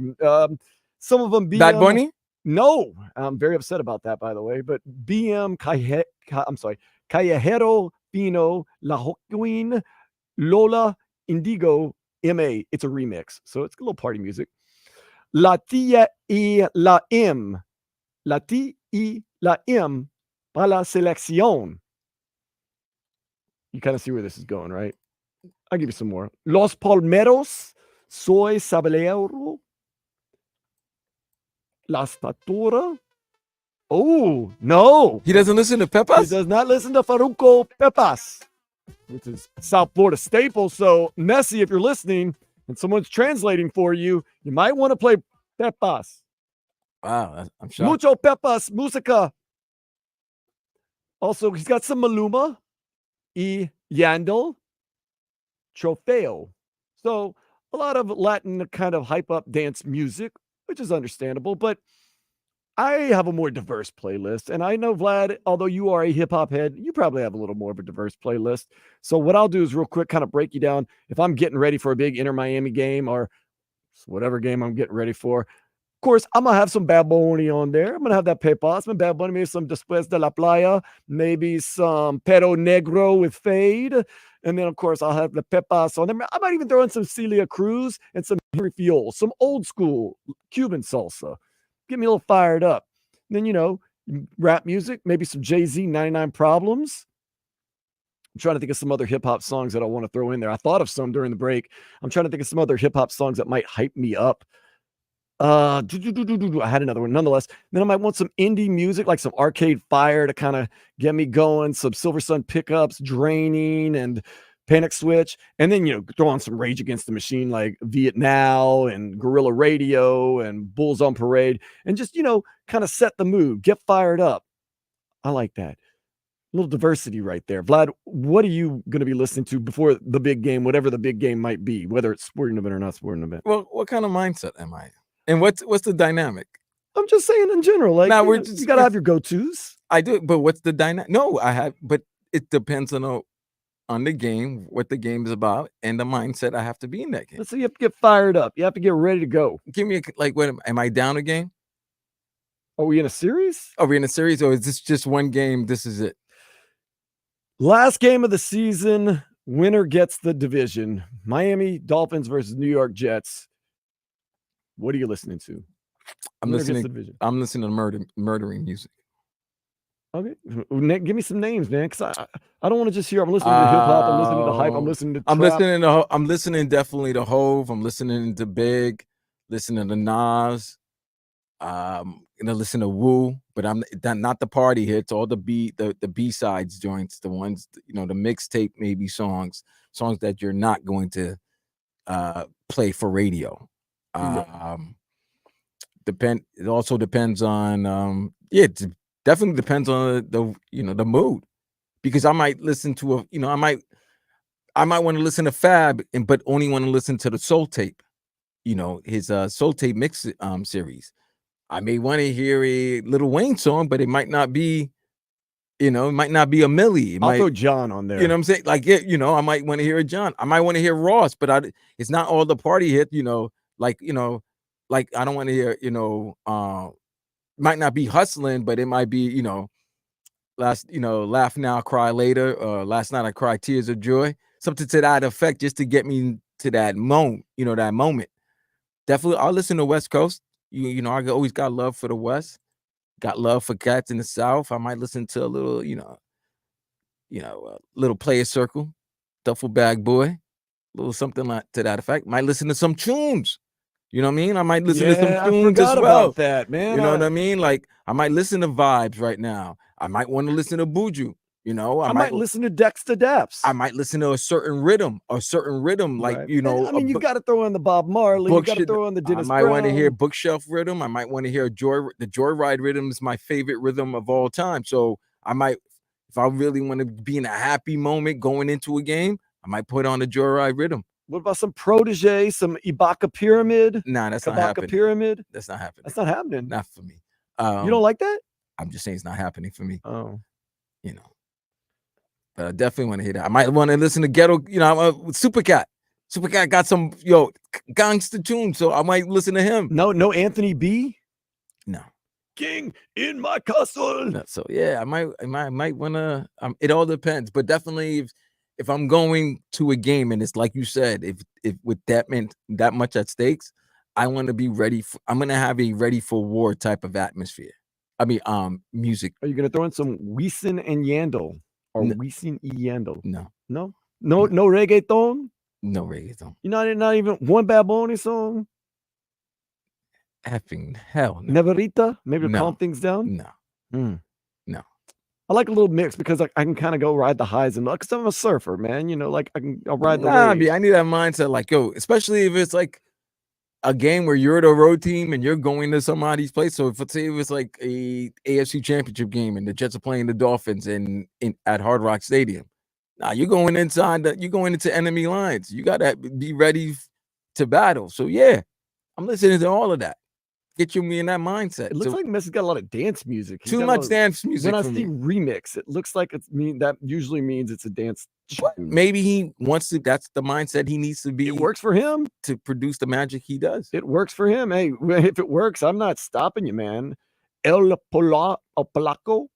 And if Dan is pronouncing these names wrong, we do apologize. Oh, one of them's on the playlist because it's a song that's dedicated to Lionel Messi by El Polaco. Yeah, but there's certain people that have songs that are dedicated to you that are pretty crappy. I mean, Tyler Hero's got one. Yeah, there you go. Is that Jack Harlow that did that? I think so. Yeah. Jack Harlow's got some bangers though. I might have to put that one on there. Loving on Me. Definitely gonna listen to a Griselda. You want a Griselda? Yeah, I'm definitely listening to Griselda. Griselda and Wu. Maybe I might do a mix of Griselda and Wu-Tang joints just together. He definitely will get me in the mindset. Mobb Deep's definitely going to be on my playlist. Yeah, I meant to put Shook Ones. Yeah, that would be on there. Give Up the Goods, Shook Ones. Maybe throw an Eminem one in there somewhere. Lose Yourself. Nah. You don't want to be too predictable. No, because I know the stadium was going to play that. You know what I'm saying? Oh, okay. So, Shook Ones, Quiet Storm, Give Up the Goods. The G.O.D. Father Part 3. I need 99 Problems on there. Hell on Earth. 99 Problems by Jay-Z's on there. I'm not putting that 99 Problems. If I'm doing that, it's going to be PSA. Allow me to reintroduce myself. Because that to me is some braggadocious, like, hey, by the way, if you forgot who this, let me reintroduce myself. My name is Hov. Like, all right, you clowns had your time, but now Daddy's coming home. So when you go to a stadium, you're the road team. It's like, all right, let me reintroduce myself. My name is Aaron Rodgers. That's what he's going to go into week 1 against the 49ers when he beats the Niners. That's what you got to do sometimes. Like our boy Kendrick said, sometimes you got to step out and show people. He didn't say people, but Well, yeah, that's cool. I appreciate that a lot. I wonder what Mike McDaniel's playlist. I'm sure it's very similar to I think Mike McDaniel's playlist is a combination of our playlists. You got to give McDaniel credit. He probably listened to a lot of rap. Remember, he took another dude's girl. Wasn't it like his teammate or it was a running back that he was the coach. He was coaching the running back. The running back was dancing with this girl. He liked the girl. He told him some lie about, hey man, you might not be making this team. So I don't know, man. You might want to go home, get ready, get some rest. Just so that you try your best to still make this team. Dude left. And then boom, McDaniel made the move, and then years later they're married. And we made it through the whole segment without me going A minor. You just did it now. I know. I wanted to get it in one more time. Oh my God! Hey, that's a little weird. That is, yeah. All right, that's a little weird. All right. When you listen to the lyrics of that song, it's a little uncomfortable. Hey yo! I don't know how it's so popular. It's because people want to see a certain. They wanted to see this. They wanted to see a certain matchup, and they had a particular person they wanted to win, and the person actually executed the way they were supposed to win, and people are happy. Ooh, RBA Richie says some Cypress Hill. Okay. That might be after the game. In either That's a celebration, celebratory or or conciliatory song. conciliatory, yeah. Oh man, playlist. So I'm gonna go listen to Messi's playlist. Actually, when I cook today, I'm making red beans and rice. I'm gonna put Messi's playlist on, and I'm gonna see how it ranks. I think that's a good idea. I think that'll be fun. Maybe it'll fire me up to be a culinary wizard. Got to be careful when I say wizard. Gonna close this thing out.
Plus, you can use the rewind feature and listen to anything you missed. Hurry.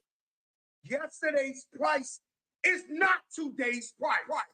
Woo, we're getting close. Noah Lyles, will he win the men's 100 final, or will he be defeated by a Jamaican? Glad it's serious, so that's what it comes down to be honest with you. It's Noah Lyles and Jamaica. That Jamaican team is tough, man. Hey, man. That team is rough. I mean, I say rough to beat. I'm just saying earlier when I was talking about how great these athletes are from the island of Jamaica, and that they don't have the facilities as great as we do, but their facilities are not. Yeah, they're not decrepit, right. But there are videos of some of their champions as kids running with no shoes. No, and absolutely. That's not a lie. Absolutely. But I was from 30, 40 years. And that's why I give a shout out to 954, who said, listening to you, Dan and Vlad, and smiling, I ran like a 10.8 at 15 years old in Jamaica on a dirt track using 1/2-inch spikes at Cornwall College in Montego Bay. We're racing from prep school, primary school, high school, college in a class system. Class 1, 2, 3, 4. Plus, having the greatest coaches in our genetic makeup helps. I cannot agree any more than that. Mm-hmm. And it is with those things, those attributes is why they're so great in this track and field sport. And we got love for Noah Lyles, but I kind of figure he's finishing for second or third today. I'm sorry. As the track guys would do, I'm beating my chest. They always have that USA on their chest. But you know how crazy 9.5.6 is? 9.56. I mean, it's like being shot out of a record, cannon. bro. It's like being shot out of a cannon, literally. Woo. I mean, when we look at the greatest athletes, we always look at the 100-meter guys as some of the greatest athletes because the fact that you can run 100 meters in less than 10 seconds. You're literally just smoke. Yeah. It's still got Noah Lyles. USA. I mean, I don't, and this is one of those things, you know me, I can be kind of a rivalry lover, like USA soccer. I hate Mexico soccer simply because of the rivalry. Saints, I hate the Falcons. Dolphins, I don't hate the Jets. I'm not a huge Jets fan. I'm sorry, Vlad, but I'm into that. Pelicans and Memphis Grizzlies don't exactly get along. Heat and whether it be the 76ers, I don't exactly like that. The Marlins, I don't really have a rival. Nonetheless, Inter Miami and Orlando City, don't like Orlando City. There could be a huge rivalry between USA track and Jamaica track. I don't hate it. I love Jamaica. I love Jamaicans. I love the country. I love the culture. I love everything about it. So I'm not really upset. I still prefer my USA guys, but I mean, how can you be mad at Jamaican, the country of Jamaica?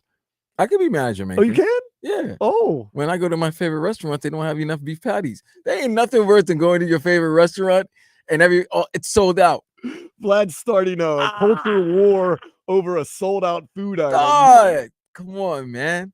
Are you kidding me? A sold out food item. Fiery Irie? That's a beautiful place. Vlad's starting they got some good beef patties, man. Helter Skelter. Why? They didn't have enough beef patties. Oh, man. That's the only time I'm ever upset. Okay. That's the only time. Okay. I love my people. I got to go to this place, Clive's. I've been there, of course. I got to go back to Clive's, Jamaican restaurant right down the street here on 2nd. It's near Wynwood, man. Place dope. Hey, man. Haitians and Jamaicans, we are one. They are one? But you also think you're Brazilian, so. Who? Oh, because we love it. That's not our fault. When Pele and them guys came in and kicked our ass 10-0, it was you. I mean, you can't beat them. You might as well join them. I used to think I was Jamaican until you talked me out of it. Now remember, get that number about Montego Bay because we're going to try to broadcast live from Reggae Sunfest next year. So I'm always down for that. We need to, yeah. We might have to spend some of our own money for that one, but nonetheless, I'm hoping to broadcast from Jamaica because Jamaica Sunfest, Reggae Sunfest is actually very good with media. Like years ago, they had invited me to just come broadcast there. But hey, Paul, guys, that run things here. Open up the suite so I can go see Buju. Oh yeah, please. I just need 2 tickets to Buju Benton. I will open up the suite. Open up the suite at the Amarin Bank Arena. Go see Buju. And shout out to our guy who's getting supplies for Buju, who's shooting a video apparently down here. I want a piece of that action. Man, I'm not talking about the supplies. I want to just be a part of the video. Or You just want to be the token white guy there. I know. I hear you. Yeah, man. No, don't do that. Don't do that.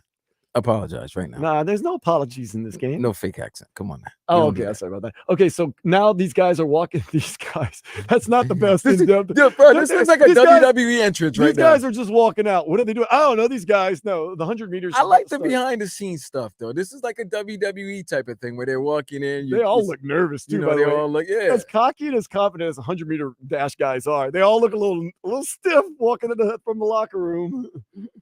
Even though Lyles looks a little. You're nervous, of course. This is it. You've worked all your life, or you've worked all these hard for the last 4 years. This moment, pinnacle. And you're literally, if you run under 10 seconds, you can win gold. And if you have a bad start, you can not win anything and still run a good race. Well, that wouldn't be a good race, but yeah. And don't let these guys lie to you. If they had a chance to win 1 gold medal and no world championships, or 4 world championships in a row and no gold medal, they want the 1 gold medal. You want the 1 gold medal. The world championships are great. That means you're the fastest person in the world that year, but still there's something about that gold medal in the track and field. There's nothing higher than that. Noah Lyles, he doubled at the world championships. I'm really building him up too much. I really feel bad. He won the 100 and the 200 at the most recent world championships. This is exciting. This is one of the highlights of the Olympics. Look, I mean, they got the lights out. They've got the track lit up. People are going crazy. Yo, really? Do you think there's anybody taking some extracurriculars at this track meet? I don't think it's that type of extracurriculars. Like what? Because they got doing the a line or anything extracurricular. I don't know. I know what the not at a track meet. What are you talking about? That's the best time to do a bump in speed. Oh, so maybe something a little different. I don't know. A little different. Well, we'll get ready for this race, Vlad. What's happening for you the rest of the day so everyone can try to stalk you and hang out with you today? No, don't talk to me and hang out with me. What is there to do today? There's nothing. No, I'm not going to the beach. To the beach. No, just relaxing, hanging out with family and friends. Oh, happy birthday to my nephew, little MJ. He just turned 2 today, so they're celebrating his birthday party right now at Chuck E. Cheese. Uncle Vlad couldn't make it because it was between 1:30 and 3:30. So. Save you some pizza, though. Yeah, y'all, save me some pizza. Is the pizza good at Chuck E. Cheese? I haven't been in years. I've never gone. And I think the last time I was there, I was really drunk, so that wasn't. Well, then pizza would be good if you're drunk. I know, but I'm not gonna be drunk around. Okay, so we got 3 USA guys in this race. 3 USA guys and 2 Jamaicans. Oh man, right? It's a battle for the ages. We got Kenny Bednarik. Yep, Bednarik. And then you got Curly, who, once again, big country, Texas as hell. He is country. He has won some big races. Sir Leek Seville. He has also flopped in some big races for the USA. So we know Noah Lyles, though. He is the real deal. Hopefully continues to be the real deal. You know what I'm doing, Vlad? And I'm not the real deal when it comes to cooking. If you've been going on my social media at Dan Day Radio, Instagram, and X.com, you'll see some of the clips. I get the bunnies in there. I cook. I don't even have time to drink. I'm so busy cooking. Cooking is a stressful event. I'm cooking red beans and rice, vegan red beans and rice today. And if you're a Cajun and you're from Louisiana, you know why I'm cooking red beans and rice today, because it is a tradition in our culture to do that. And I also don't know how to cook. And it's also kind of something simpler to do. Hey, and then I'm sorry. Side note. You ever notice when you watching, okay, if you see an intangible in a 100-meter race, it's like watching Jason Sehorn playing cornerback. You just don't see that many in a 100-meter race, do you? It's been decades since a white man has won a 100-meter race. I don't think I'm looking at all the entrants and I'm like, geez. I'm not gonna lie, Vlad, and especially with the Olympics now. There he is, Fred Curley. Once again, he could win the race. He could also come in dead last. He's very inconsistent. Oh yeah, it's big country boy. Country guy, I'm sorry. It's either gonna be good or bad. It's never anything in between. He's never like sometimes he doesn't even qualify in heats. But you kind of because it's dangerous. You kind of respect. I kind of respect it. Hype. Oh no, it's Noah Lyles. Noah Lyles is running the length of the track. Probably the fastest I've seen him so far, getting himself hyped. He got out of the gate at least fast there. Yeah, I don't know what I was talking about. Wait a minute, is he running out of the 7th lane? He's got it, yeah, because he did. Now this is the Olympic champion, returning Olympic champion, Italian Marcel Jacobs. He's been dealing with a lot of injuries though over the past 4 years, and he don't even look Italian. No, he looks like he's a brother, or at least mixed. He looks like good-looking guy. Don't get me wrong. Yeah, he definitely has African descent. I mean, come on, Vlad. All right, what do you think wins here? Noah Lyles. I'm going 100% Noah Lyles. What do you give me an estimate on time? Is it 10-8. 10-8? That's too far. That's not too fast slow? at all. That's slow. 10-6. I go 9-9. 9-9-3. 9-9-3. Okay. But no, I will say, sometimes you wake up in the morning and you can't go back to sleep and you kind of just dream off of things. I have dreams that I win the 100-meter gold medal at the Olympics. Oh, I have dreams of sleeping with an R&B bro. But being who I am too, and just like how shocked everybody is and how much of a novelty I am to the rest of the world. That would be like the craziest. Noah Lyles is hype, man. Here he did it. Slapping the chest. USA, baby. You better win, because if you don't win, all that hooting and hollering. Me and Noah Lyles are talking more noise than anybody in the world right now. Well, ladies and gentlemen, are we done? We're going to be done after this race, Okay. but we're going to give you the winner. But Fred Curley, he is a monster, by the way. But we will be back on Saturday, How this are these upcoming Jamaican Saturday, guys, man? They're unbelievably fast. from noon to 4, recapping the post game. Apparently, there was an incident in my neighborhood, and the police are out and about asking questions. Thank goodness we're live on Twitch and YouTube. I have an alibi. Well, there you go. Yes, we'll be on this Saturday, Friday, noon to 4. Friday. Well, I'm giving that's our show. Oh, okay. We'll be back on noon to 4, being the first show after the post game show, which is hosted by Dan Day, and we'll have Vlad making an appearance. And Vlad is. I wouldn't even call So, you. What would you consider yourself for the post game? It would be a special reporter, On scene reporter. Investigative reporter. I don't know what you're Hopefully, there's not that much turmoil in the Dolphins locker room. But we'll recap week 1 of the exhibition season between the Dolphins and Falcons. Because we know you're excited about it. Yeah, I will. Exactly. I'll share my real emotion. And now Saturday, you will be allowed to talk about what you ate. I just don't want it on the post game show. Oh, I'm not gonna talk. Why would I talk about what I ate at the post game show? Better be some good food. Nah, the Dolphins do it big, man. I'm not gonna lie. They do it big. All right. They still guys are grabbing These and guys touching places that they're grabbing and pulling. Well, you grabbing and pulling and dance around. These guys look nervous though. Look how nervous they look. They got a guy from South Africa. Here we go. I hope there's no shocks here. We have South Africa, Botswana, Italy. I'm telling you right now, 3 Americans and 2 Jamaicans. If it's not a Jamaican or a USA guy, I would have to eat my words. But remember, the Italian guy, he won. Oh, wait a minute. 4 years ago. Somebody's not on lane 1. Oh, maybe they pulled up. Got a guy from Botswana. Never. South Africa. Mama always told me never discount someone from Botswana. Okay, Botswana, Live by South those Africa, the defending champions from Italy. Yeah, he's dealt with a lot of injuries though. We have 2 Jamaicans and 3 Americans. Fred Curley, once again, he could break the world record, or he could also break the slowest world record. Yo, can you get this damn race going? Dude, I told NBC? you, Vlad, Jesus it's just Christ, the man. biggest lead up to anything, and I just want to see Noah Lyles win the race. And then watch there be a false start. Dude, that's the worst. If you false start in the 100, because you're automatic, there's no two false starts anymore. It's 1 false start, you're out. Whoop, you're gone. So you false start, your dream's done. And you also screw everybody else up and they hate you forever. I'm going to do this play-by-play. And when I say play-by-play, I'm just going to go, come on. No. Yeah. I'm not going to actually play-by-play it because I don't even have to win. Okay. Lane 7, lucky number 7, Noah Lyles. He's got all types of weird beads in his hair. He's wearing a chain and he looks motivated. Guy got the Leroy from Fame hairdo going. You should do that one day. No. Okay. They say it hurts. Mark. They say it hurts. Oh, when you get your hair braided? Yeah, because it's tight. In It's your tight. head. Your brain. It's like you're, I'm not allowed to do that. They're getting ready. They're taking their on your mark. They're marked. Are they set? No. They set now. Go. Go. Okay. Okay. Come on. Not a bad start. He's really far behind Noah Lyles. He's making some space. Nah. He's moving. He's moving. Noah Lyles is moving. He's moving. He will. Whoa. Noah Lyles won. No, that Jamaican dude Oh, definitely did the won. Jamaican win? It would look like 4 guys at the very front. That Jamaican dude, Thompson. Wow, he ran a 9.78. I told you it was going to be around 9.8. I think that's it. Noah Lyles maybe came in 3rd. I thought he might have came in 2nd, but it looked at one they point. both were looking at the angles are so hard. I don't like the angles. Maybe because our TV screen is very small. Right. We have Pause. weird angles. But Noah Lyles looks like he's going to be lucky if he came in. Right, wait, I think he won.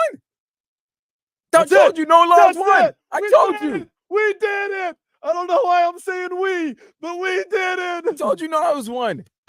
USA, baby. I told you he was going to win. I'm 9-7-8. What a record. Well, Never it's not a did I record, doubt but it. what a time. Except at the finish line. Never did I doubt it. No, you said he had a great start. He And that's did. the reason why, bro. He finally had a great start. Finally. He barely won. And our angle is really bad. But he barely won. Oh my He gosh. has ripped off his name tag and he is holding it up. He's letting the USA on his chest proud, and he's letting Lyles even higher and proud. He has made me a very, very proud United States. Congratulations. It might have been close because both of those guys were looking at the the Jamaican screen. guy was acting like he won. Thompson was I'm sitting there saying, going, I got this.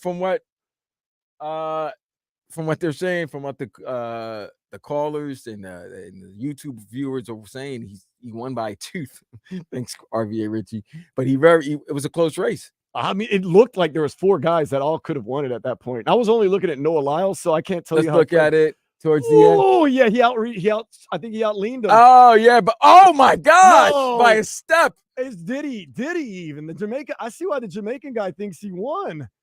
At this angle, it looks like he won. 9-7-8.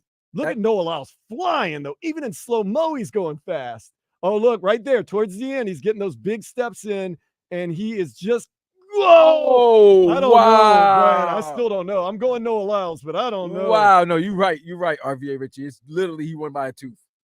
Oh my God! Maybe not even a tooth. Maybe a toothpick.